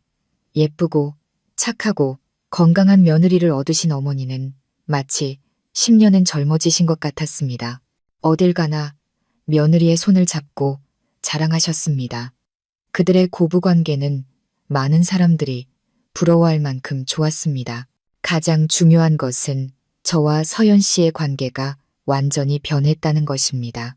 함께 풍파를 겪으며 우리는 서로를 진심으로 이해하고 공감하게 되었습니다. 우리 사이에 있던 보이지 않는 벽은 완전히 허물어졌습니다. 우리는 제 현장 일부터 집안의 사소한 일까지 모든 것을 나누기 시작했습니다. 사랑은 우리에게 아주 자연스럽고 부드럽지만 깊고 단단하게 찾아왔습니다. 서로를 향한 관심 어린 행동과 다정한 눈빛은 더 이상 연기가 아니라 우리 마음 깊은 곳에서 우러나오는 진심이었습니다. 몇 달 후 어느 화창한 오후 제가 일을 마치고 돌아왔을 때 서연 씨가 환한 미소와 약간의 수줍음을 띤 채 대문까지 달려나와 저를 맞았습니다. 그녀는 제 귀에 기쁜 소식을 속삭였습니다. 여보, 저 임신했어요. 저는 잠시 멍하니 서 있다가 가슴속에서 끝없는 행복이 솟아올랐습니다. 저는 그녀를 번쩍 들어올려 마당에서 빙글빙글 돌았습니다. 그녀의 맑은 웃음소리와 툇마루에 서 계시던 어머니의 기쁜 환호성이 울려 퍼졌습니다. 우리 작은 가족에게 곧 새로운 구성원이 생길 것이었습니다. 밝고 행복한 미래가 우리 앞에 활짝 열려 있었습니다. 그날 밤 우리 부부가 나란히 앉아 있을 때 서연 씨가 조용히 손을 들어 제 얼굴의 흉터를 만졌습니다. 이번에 그녀의 눈빛에는 더 이상 호기심이나 두려움이 없었습니다. 오직 부드러움과 사랑만이 가득했습니다. 저한테는 그녀가 작게 말했습니다. 이건 흉터가 아니라 세상에서 가장 좋은 남자의 증표예요. 저는 미소 지으며 그녀를 품에 안았습니다. 평생 나의 가장 큰 콤플렉스였고 나를 고통스럽고 위축되게 만들었던 흉터가 이제는 행복의 증거가 되었습니다. 어쩌면 이 세상에 완벽한 사람은 없을지도 모릅니다. 행복은 완벽한 사람을 찾는 것이 아니라 서로의 불완전함을 사랑하는 법을 배우는 것이라는 것을 깨달았습니다. 그리고 박민준, 얼굴에 흉터가 있던 노총각은 마침내 제 인생의 온전한 행복을 찾았습니다. 시청자 여러분, 인생에서 완벽한 사람은 없습니다. 서로의 상처를 받아들이고 사랑할 줄 알 때 비로소 진정한 행복을 찾을 수 있는 것 같습니다. 민준 씨와 서연 씨의 이야기는 여기서 끝나지만 그 여운은 우리 각자의 마음속에 오래도록 남을 것입니다. 오늘 이야기가 의미 있었다면 좋아요와 공유를 눌러주시고 가족 이야기 채널을 구독하셔서 더 많고 감동적인 이야기를 함께 만나보시길 바랍니다. 시청해 주셔서 감사합니다. 다음 시간에 다시 뵙겠습니다.